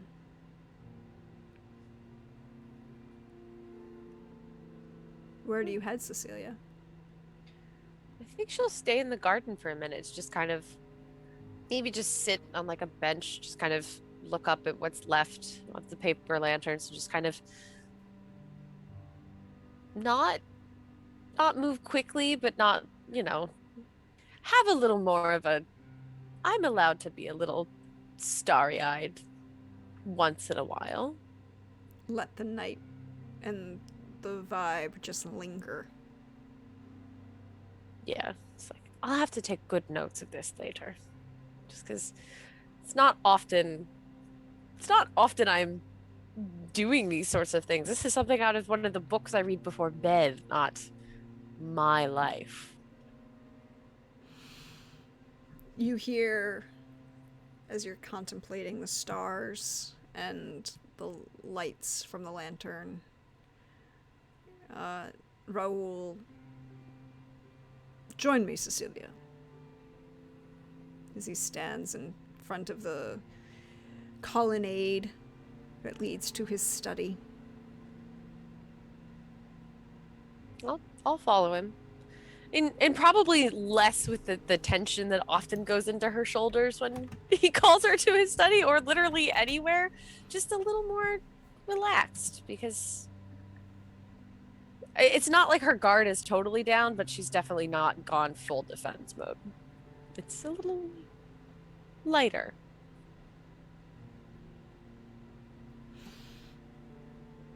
He waits for you to cross the threshold and closes the door behind you. Wood paneling, bookshelves, neatly arranged, topical, alphabetical, author.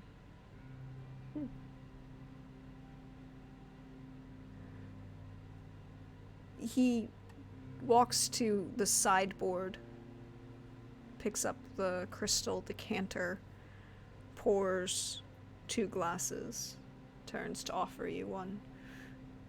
Would you enjoy yourself tonight, Cecilia? Oh, yes. It was a very lovely evening. Something out of a storybook almost. Yes, out of storybooks. Sometimes we must play those games. And then he just turns and grins at you. So have you figured out the purpose yet, Cecilia? I admittedly have theories, but I'm almost always better a listener than a explainer. No, I wish to see what you could ascertain. Well, some shift in power has had to happen. I noticed Lord Saven was sort of acting beneath you, which is unusual. And if he's... And here I didn't think you believed in political marriages, and yet you're playing right along with the game. I don't believe in political marriages, you're correct. Well, Saven doesn't seem your type, if I'm honest. But no. And she's can looser too. She's just like, I wouldn't. I'm definitely gonna tread on some toes with the way I say things right now because I had a good time.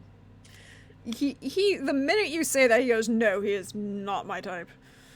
And you can just tell on he's not even trying to hide his distaste for Saven as an individual at this point.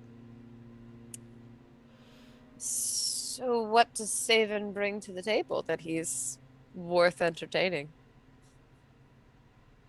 Access, Cecilia. Access. In this particular instance, access to certain corners of the library.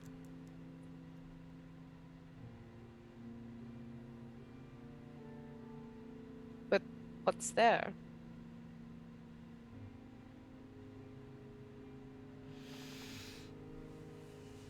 You were thinking of Empress Delsha this evening.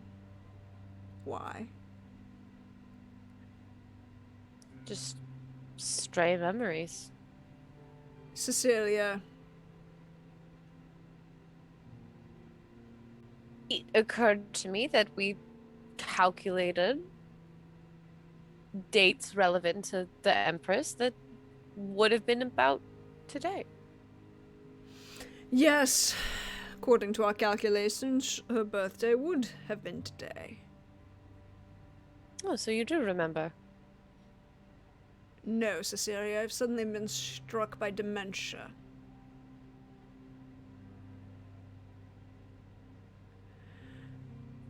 Saven provides access to certain records that are kept from that period.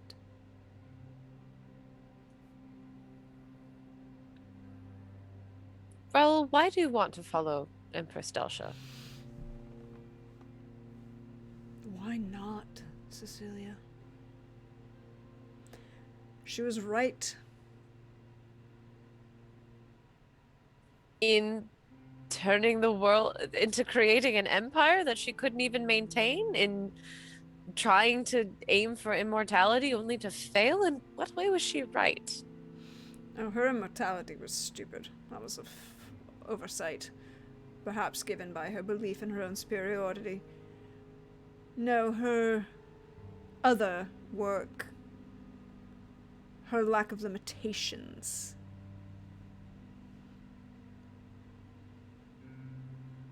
What would having that lack of limitations do for you? Do you not already have a great access to power? What? She's like trying to find the braveness in her to just ask, but like, why? You feel this weight as if he's just waiting for you to ask. And he smirks and just kind of does that not quite sit lean on the edge of his desk. What, do you want to take over for Jalen and suddenly be the Emperor of Aldis? No. Why would I want to actually rule? I just want to control who does, Cecilia.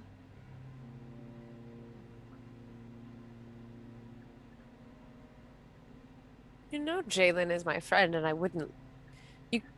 You can't do that. There are better ways to get the recognition that you seek that isn't so harmful to Why? No. Cecilia, tell me honestly, what has Jalen done for us, the people of Aldis? She's working to make us a stable nation, to give us the opportunities we need. She's working through, everything that was left behind by her late father. She's young and her rule has not been that long, but I believe in her. Yes, and so does the Golden Heart and all of these people with the fairy story of good conquering evil. The ideology of a great presence and security. It's hogwash, Cecilia. Look around. She's more than just ideals, though. I know some of her methods have been slow, but they're coming into effect. She will never achieve what she desires, Cecilia. It's counterintuitive to the human nature. Well, human nature is flexible. Very, and she's not. And at the end of the day, Cecilia, the limitations we put on ourselves are the only ones that should matter. Not someone's ideology, saying that something is right or wrong, or should be done or not. But are you not doing the same thing by seeking this power? It's just the right and wrong is just your right and wrong, and not something for the world around you. Oh, Cecilia.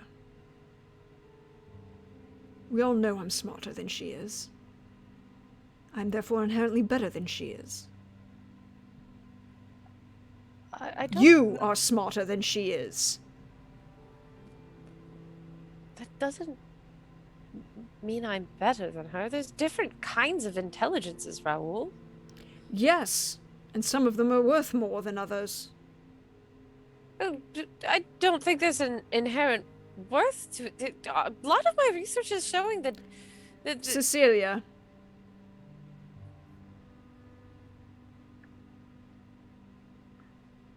In the end,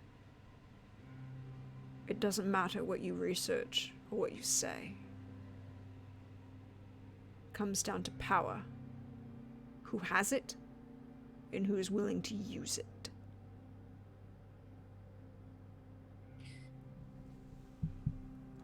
Well, I don't think you're ever going to have it. I already do, Cecilia.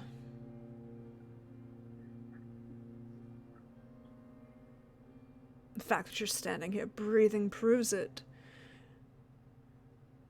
And the methods work. So, little sister, enjoy yourself.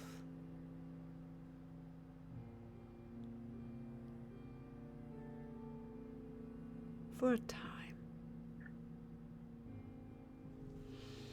Because you've missed one of the most important things about tonight's little gathering. And what is that?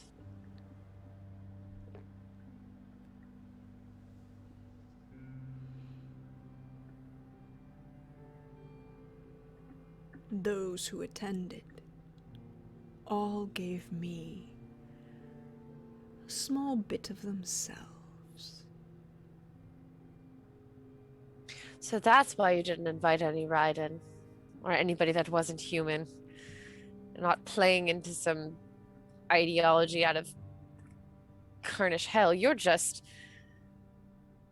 playing it a fool. You think you're you're never going to be her. I have no desire to be her, and no, you're wrong again, Cecilia.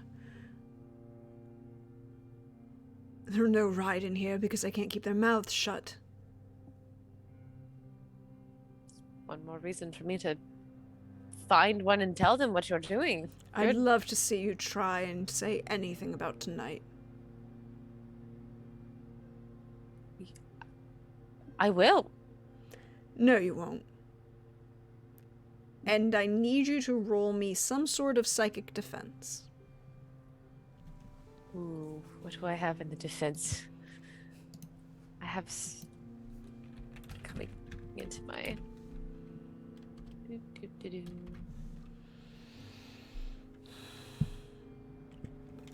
If I just throw ward up, I gotta check what.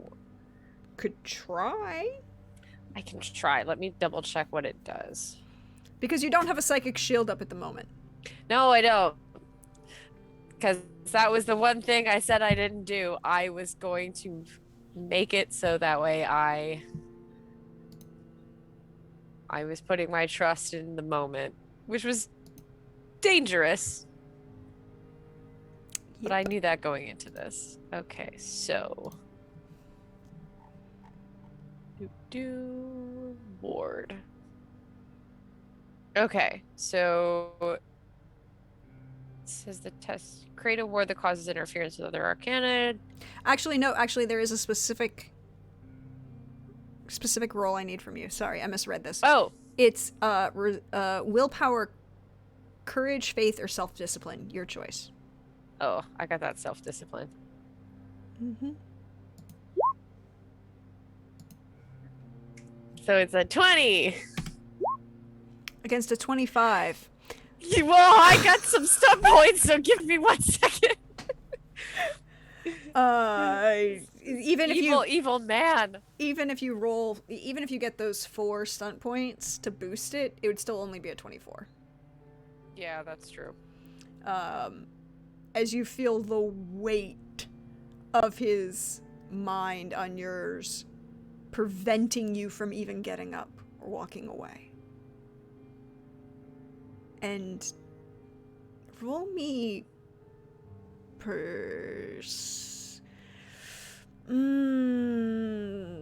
psychic perception psychic. It'll just be a perception. Or you can just roll me. Yeah, we'll go with just perception. It's good. It's good. It's still a good roll. You feel the hint of darkness. This is not his usual just putting pressure on your mind. This is... he's taking away your choice. You can't disobey him. This isn't arcana, this is sorcery. You've What, Cecilia? Helped you? Guided you? No, you're hurting me. I'm stopping you from hurting us. It's not the same thing. You are actively...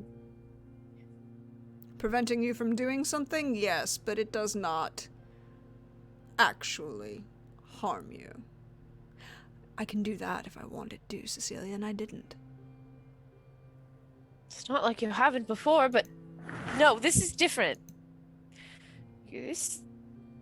I'm not letting you do... I will fight back. I am not going to let you do this. I have been trying to find a way to stop you from going down this path, and I won't let you... Cecilia, stop talking.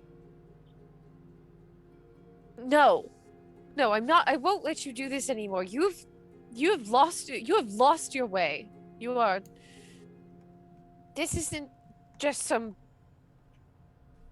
child going down. I don't know whatever I did to you that you have become the way you are, but you have gone so far down the dark path that I will fight back. You can stop me all you want, but I will go to anybody that will listen. I will go to no ends to undo what you've done. Or what you will do. You seem to think that you have the power here. You don't. You can roll me another willpower, courage, faith, or self-discipline. Oh, that's not as good. We still have blessings. You do have blessings. You can re-roll if you want. You have 6 blessings left, or 7 blessings left. Sorry. I'll definitely take one of those. Mm-hmm. Oh, it's still not any better, even with the stunt points. Yeah, but a difference between a 16 and a 13 might be real good for you right now. Yeah. You begin to feel actual pain in your mind. It starts like you felt that control that prevented you from saying or doing what he wanted, but now you feel that psychic pain begin, and it's like first he's just holding you almost as if he's holding, the hand around your throat is just there, and then it gets sharper and sharper, and you feel almost like there are nails digging into your mind, and you are in pain, and he is holding you there.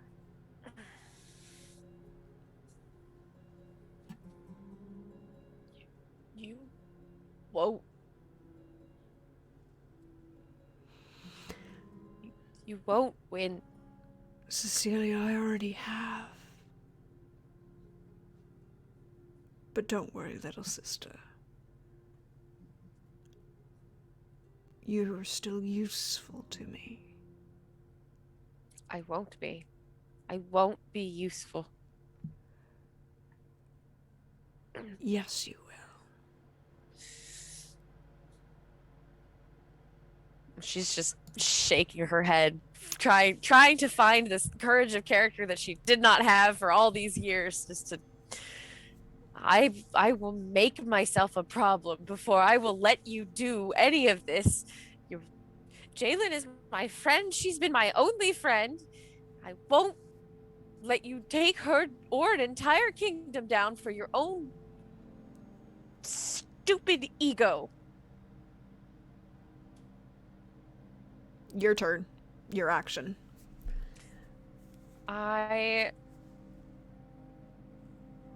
He's maintaining this, by the way, so you are still in pain as he torments you. Because torment is a thing. Yep, yeah, it is. I think you are stunned and unable to take actions due to pain, but you can make an opposed check again at the start of each of your turns. Yeah, I think that's definitely the move. Mm-hmm. Okay. She's just... Would you like to try another reroll? Yeah, I'll take another reroll. I sure will. I mean, you get these. Ooh, a 17 is better. Yeah, it's better. It doesn't... It's just Wait, not as... No, it's 19. It's a 19. Yeah, it's a 19. There we go. So it's still not quite there, but it's better.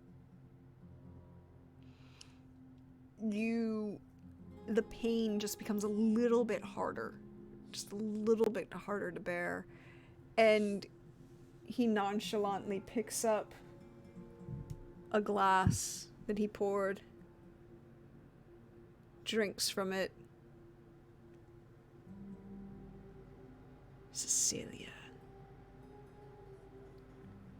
we've put weights and limits on ourselves because some people say that we shouldn't do these things because they're not good or right. But they work.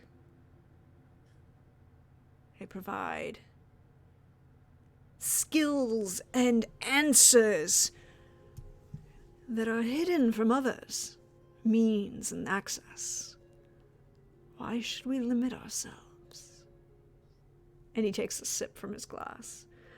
He's still maintaining this spell, so that's his action at this point. Yeah. You need to roll against him to break it. Yeah. Come on, big money. Nope, no big money this time. You still have, 5 convictions. This is definitely a take it. I tried for that. What, 20? 22. 22. That actually, because his last one was a 21? Mm-hmm. But this is a 26. Bro! Bro, why you do this to me? At this point, you are in so much pain you can't even move. You know, your eyes are unfocused. You can't see as he sets. You just hear as he sets the crystal, cut crystal tumbler down on the, and you feel as he walks over and just does that little thing where he pushes a finger and you fall out of your control back into a chair. And as you hit the chair, you feel the pain begin to lessen. A taste, baby sister. I control. Now. And you do what I say.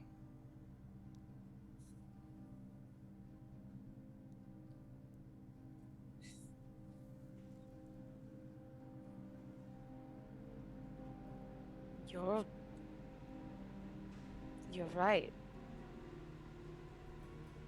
Good. I do what you say.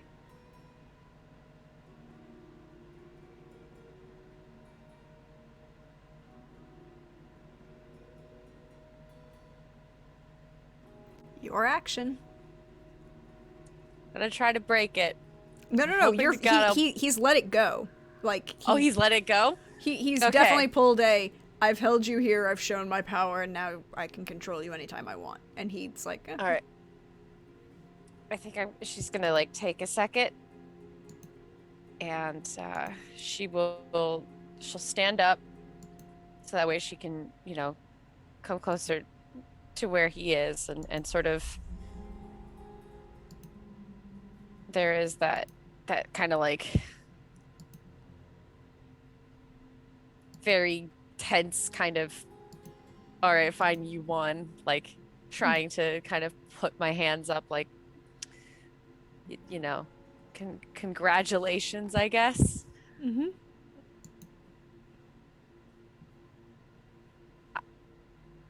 I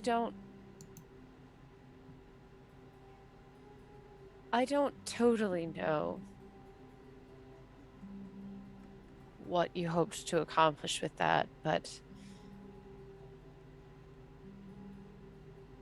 I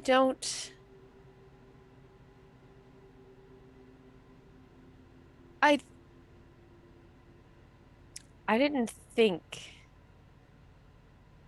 you were a lost cause until this moment, but perhaps you're right. Perhaps power like this is, the limitations we put on ourselves are wrong. And we should allow ourselves to be free. I mean, I took a vow. Do no harm, but doesn't mean I won't try. And she's gonna try to actually access the same sorcery he did and try to use harm. I'm going down the dark path. He raises an eyebrow at you. It's a garbage roll. 10. It's a 10. What is his? 10. 10 is his defense, though. Well, fuck. And what I have 2 stunt points. You do. I mean, I'll have to roll. I'll have to roll fatigue in a second, but I want to check the stunt points. So, I mean, like, you could, if you spend those 2, it bumps it to a 12, and I will tell you right now, it's his defense, which is shit. Yeah, I'll probably he's spend not it wearing to bump any it armor. To a 12. Yeah, he's not wearing any armor. The other. Well, it's either that or do Mighty Arcana and really make it hurt.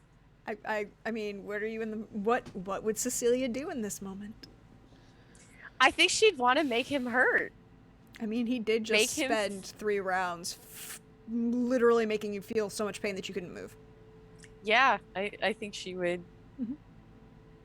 go for that full extra damage. Okay.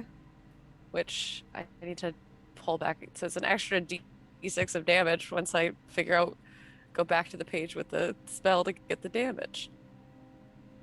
Because it's quite a bit. It's an extra 1d6 per 2 stun points. So it'd be a total, it's 3d6 plus your willpower in damage. Alright, so... my willpower is like 4, I think. Yeah. So 3d6 plus 4. It's 19 damage. Very nice. I'll also roll my little fatigue, which I think I have it tucked in there. I'm just gonna see something. No, I clear my fatigue. I'm okay. Mm-hmm. Mm-hmm.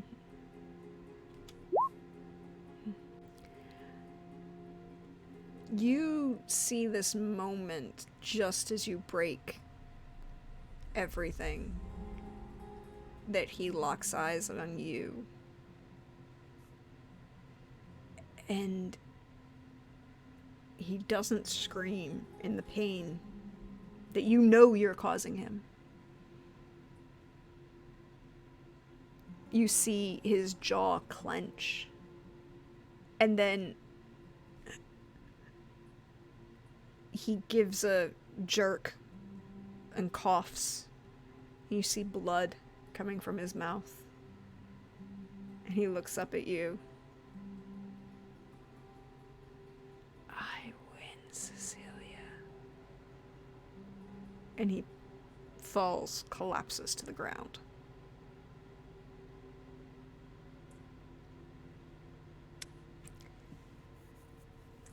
She'll stand over him for a second. Years and years of all of his just abuse and, you know, the paranoia that she's built up over the years, from how he would react to things to the snide, you know, from the little things, the little nitpicky comments and things like that, to the actual psychological abuse and this on top of it. And just, it's for the greater good, is it not? And you feel as you as a doctor see his heart not beating as it should, failing quickly, much more quickly than you expected. This is not right. And then you feel just a brush on your mind. And you feel that psychic connection almost for the first time in over a decade is gentle.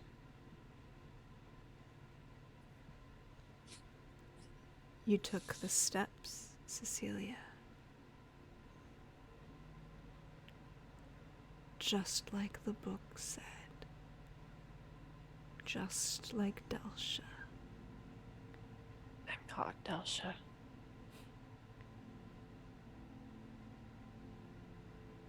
But you conquered the same way she did.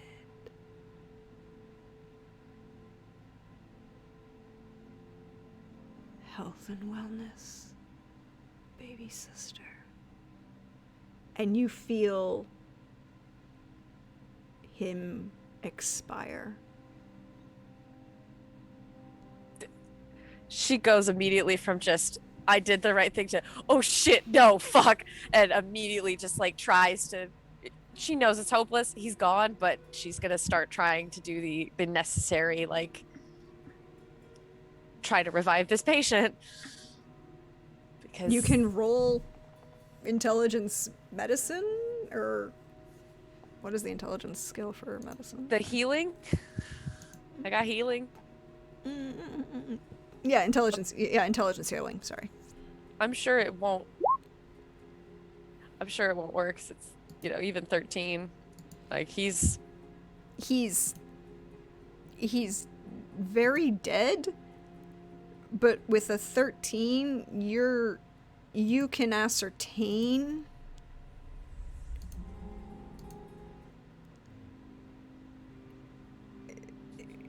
your strike was damaging and harmful, and what you did definitely caused his death, but there was something... It shouldn't have done this so quickly. This is too fast.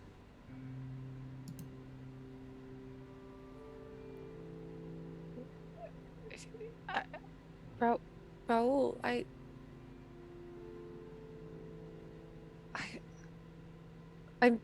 I'm so sorry.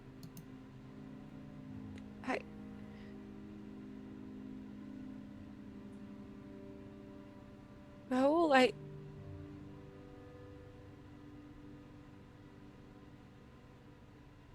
what did I do? What have I done? Oh God, what have I done?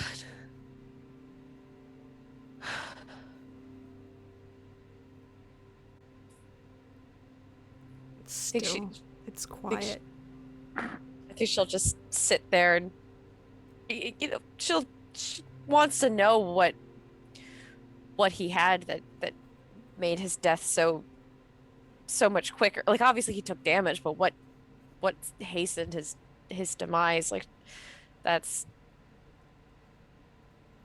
eventually the logical step she will have to take, but in this moment she just sits there with the corpse of her brother, just total disassociation. Just, what have I done? You sit there in the quiet, his body growing colder. You're not sure how long. A couple minutes, hours.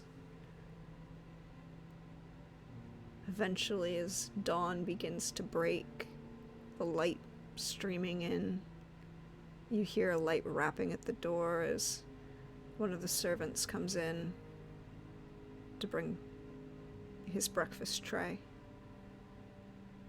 Then a scream, a crash, dropping the platter. People rushing over to you Please. to see if you're okay.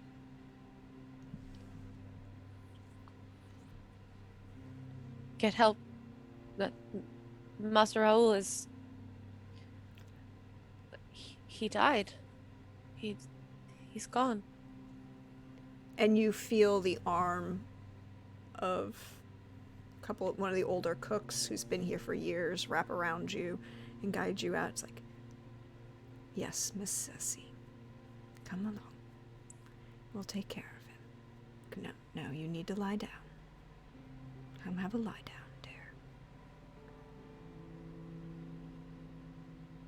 dear. His heart, there was... Yes. They should... Now lie down. Was he sick? Did I... And you just feel your head kind of laid gently on the pillow and your shoes taken off. The very fine silver comb with amethysts pulled from your hair. You feel a light hand brushing through it, bringing sleep.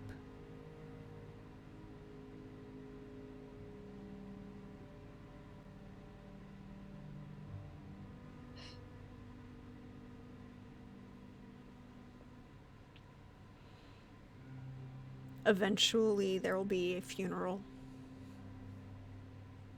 People will come. Jalen, of course, will make an appearance.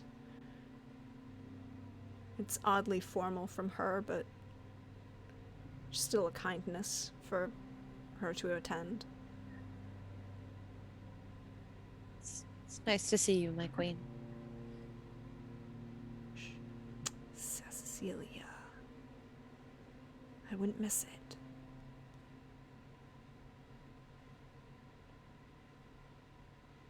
It's a couple weeks before you can get back to the library.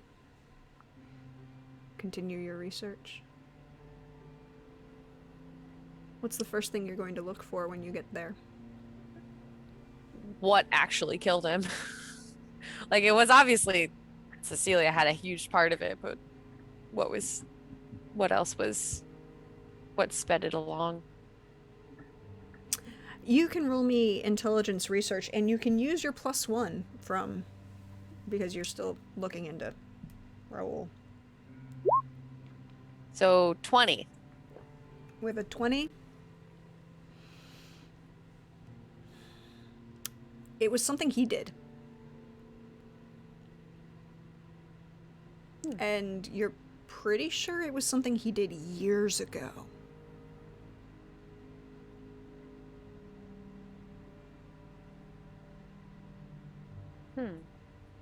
And you realize he was never as healthy as he pretended to be. But he could hide it. Almost as if he made a bargain.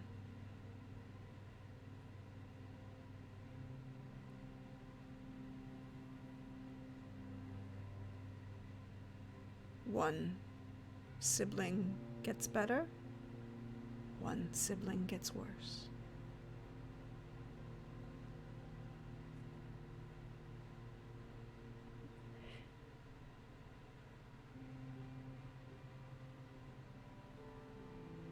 You fool. Absolute fool.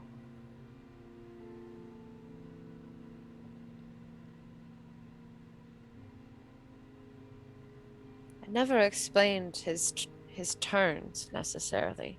Didn't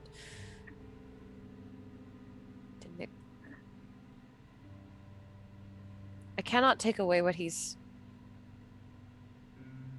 mind went. But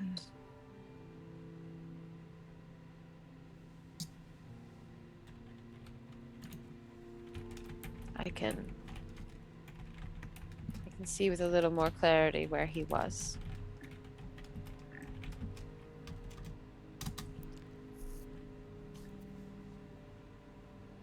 And he couldn't have done this with normal arcana. He was corrupted years ago.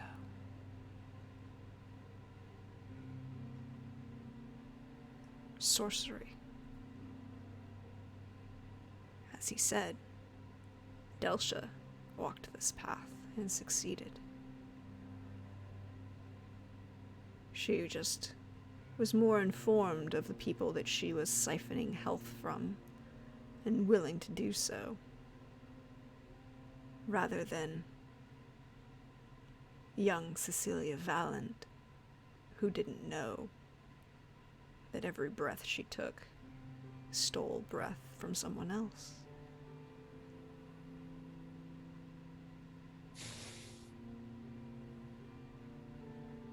So he sped the recovery. Indeed. Ensured that it wouldn't be deadly, which, given the medicine we have now, is a slight overkill.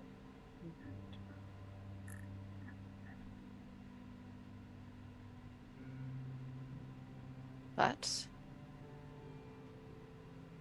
I suppose I wouldn't be here without this dark bargain. Cecilia, roll me perception.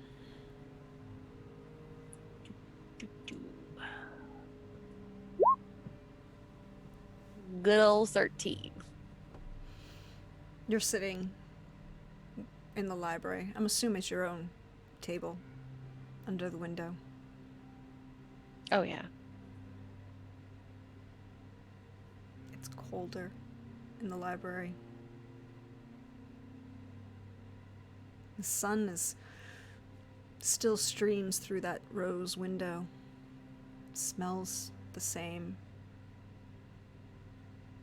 The books. But the warmth seems to have left it. You don't feel that brush of psychic hug, kindness. anymore.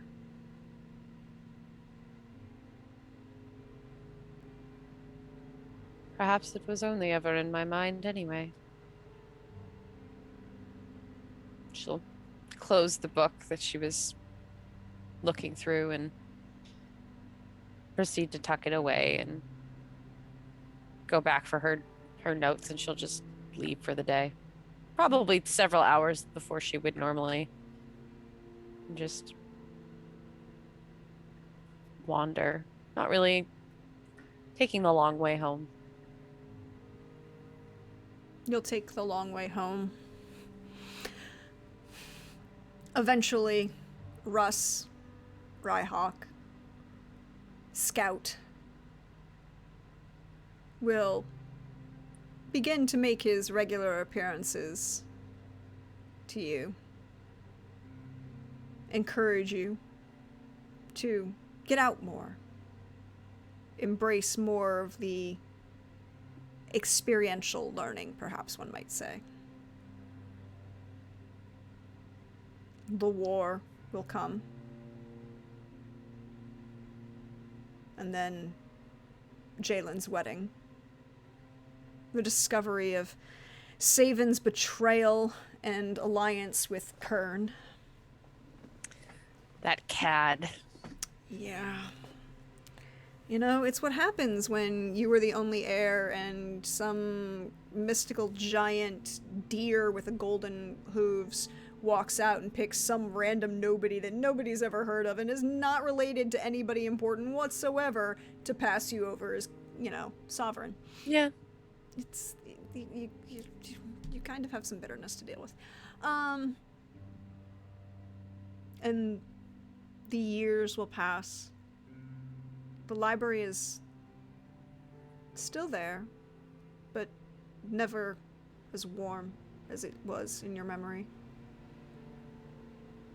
Never feel that brush of a warm hand or a slight hug anymore.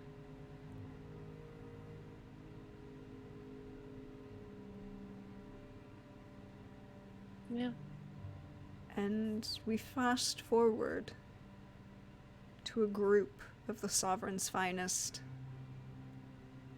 trying to make their way from the Pavin Weald back to Aldis.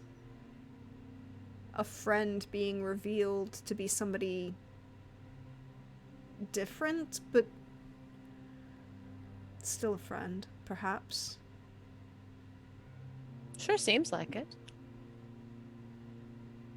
You're trying very hard to treat Vishard and the fang sickness that he has. You know you're on a clock. And you... There has to be more I can do for him. There has to be more! I will find something! We will find it.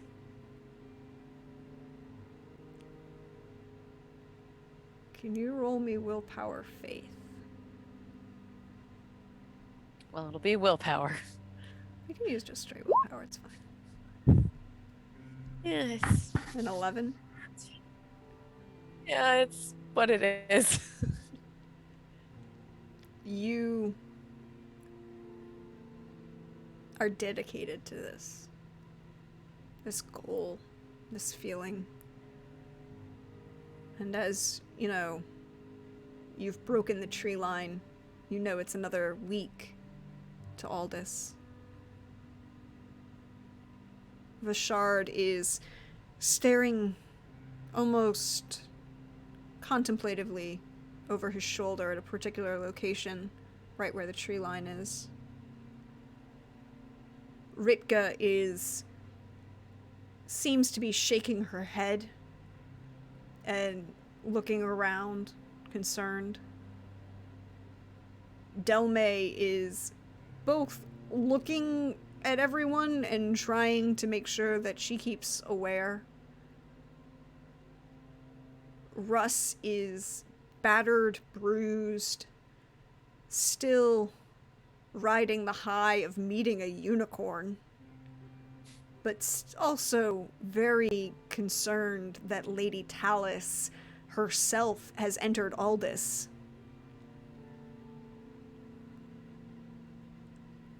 And there's a moment, just as everyone's looking around, you hear along the edge of your mind,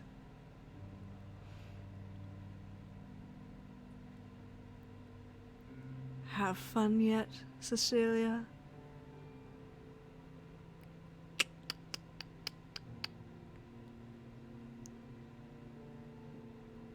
You know a way to prevent Vashard from doing this. I took a vow to do no harm. And see how well that worked for you. It's been going well lately. I seem to recall you tried to play with a little bit of fire. No one else saw it, but I did. I always will. Remember, Cecilia, Delsha was right.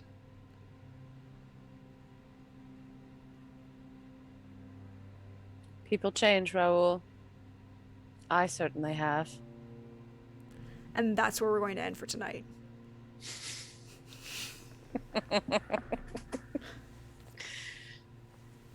Hi.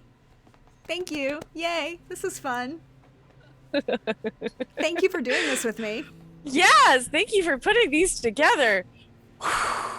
Did you have fun? Oh my god, yes. Whoa! You snaped me. Raoul was a snape. Look. Do you want a spoiler in my thought process? Yes. Okay. You sent me a particular backstory. Right? I did. You sent me a very particular backstory about things that had happened between these, a young, sickly Cecilia and a younger brother, and an older brother who wasn't, had some concern, was concerned about her for a period of time. And what would an older brother who's concerned about his sister do when normal resources won't work? Go down the dark path, apparently. There were books out there that provided other opportunities. There are a lot of books in that library. Yeah, that just, an 8-year-old left alone with sorcery was probably not a good idea. No. Precocious children were not a good idea to give those books. Nope. I mean, he did some terrible, terrible things. Truly terrible. Yeah, he snaped. He did the important. It didn't excuse any of his behavior over time, but he did something important to try to do something for the greater good, as it were. Yeah, but no, it wasn't about the greater good. Get me started on Albus Dumbledore and why he needs to go away and die in a fire. No, not die in a fire, because he would escape that. Die in a vat of acid. So. Well, as we all know, Albus Dumbledore, the greatest teacher. The pedagogy at Hogwarts is questionable at best, even at the best of times. Look, that's an entirely separate episode. I will do an entire Prax chats about my opinions about, particularly as an adult and a teacher, the shit that goes on in that school. Oh, I look forward to that in the future. Absolutely. In the future. But yes, thank you, Alyssa, for all of this. This is fun. Yes, thank you. So great. But where can we find you? All of the wonderful fun things, all of the good stuff. Well, I am on the internet, on Twitter, especially at Xander Slamilton. Everything I'm in right now is like on some form of hiatus, basically, except for that we will be back for Blue Rose next week already, which is completely insane that it happened this fast, but it's exciting. It'll be back. Other things that I do, like I've been starting to pop up here, there, and everywhere on occasion. So it's I retweet everything on Twitter, and if I'm in your streams, I'm probably just quietly watching and saying nothing to anybody. But we still appreciate your quiet watching and saying nothing to anybody. It's appreciative. Yes. Professional lurking. Professional lurking. But yes, we will be back next Sunday for the beginning of season 2 of Romance of the Blue Rose. I have this note here. This is a very important note. This note will determine whether or not Vishard dies. This note... We're not gonna let him die. No, well, I should actually be more accurate. He won't die. He'll just be taken over as a vampire minion and be totally controlled by Lady Talus.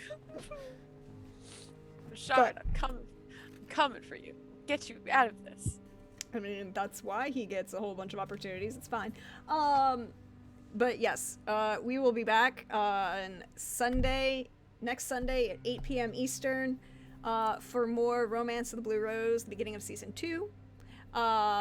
Then, also next week, not next week, the week, the 18th, the 21st. So next Sunday is the 18th, and then next Wednesday, or a week from Wednesday, is the 21st, and that will be the beginning of season 2 for Witcher Roads Home, which will be starting at 7 o'clock Eastern, an hour earlier. I'm gonna go to bed earlier, so we don't, I mean, Witcher's fun, but we go for a while on Witcher. And some of us need sleep. The road is long. The road is very long. And the road home is very long to get home. Absolutely. Both metaphysical and physical. So there's that. If you've missed any of the episodes or anything, check it out on YouTube. The link is in chat. Thank you for those of you on YouTube. I see you. I see all of you there. I see all your comments and all the fun things that you're doing. We will be discussing season 2 of Starblade Battalion.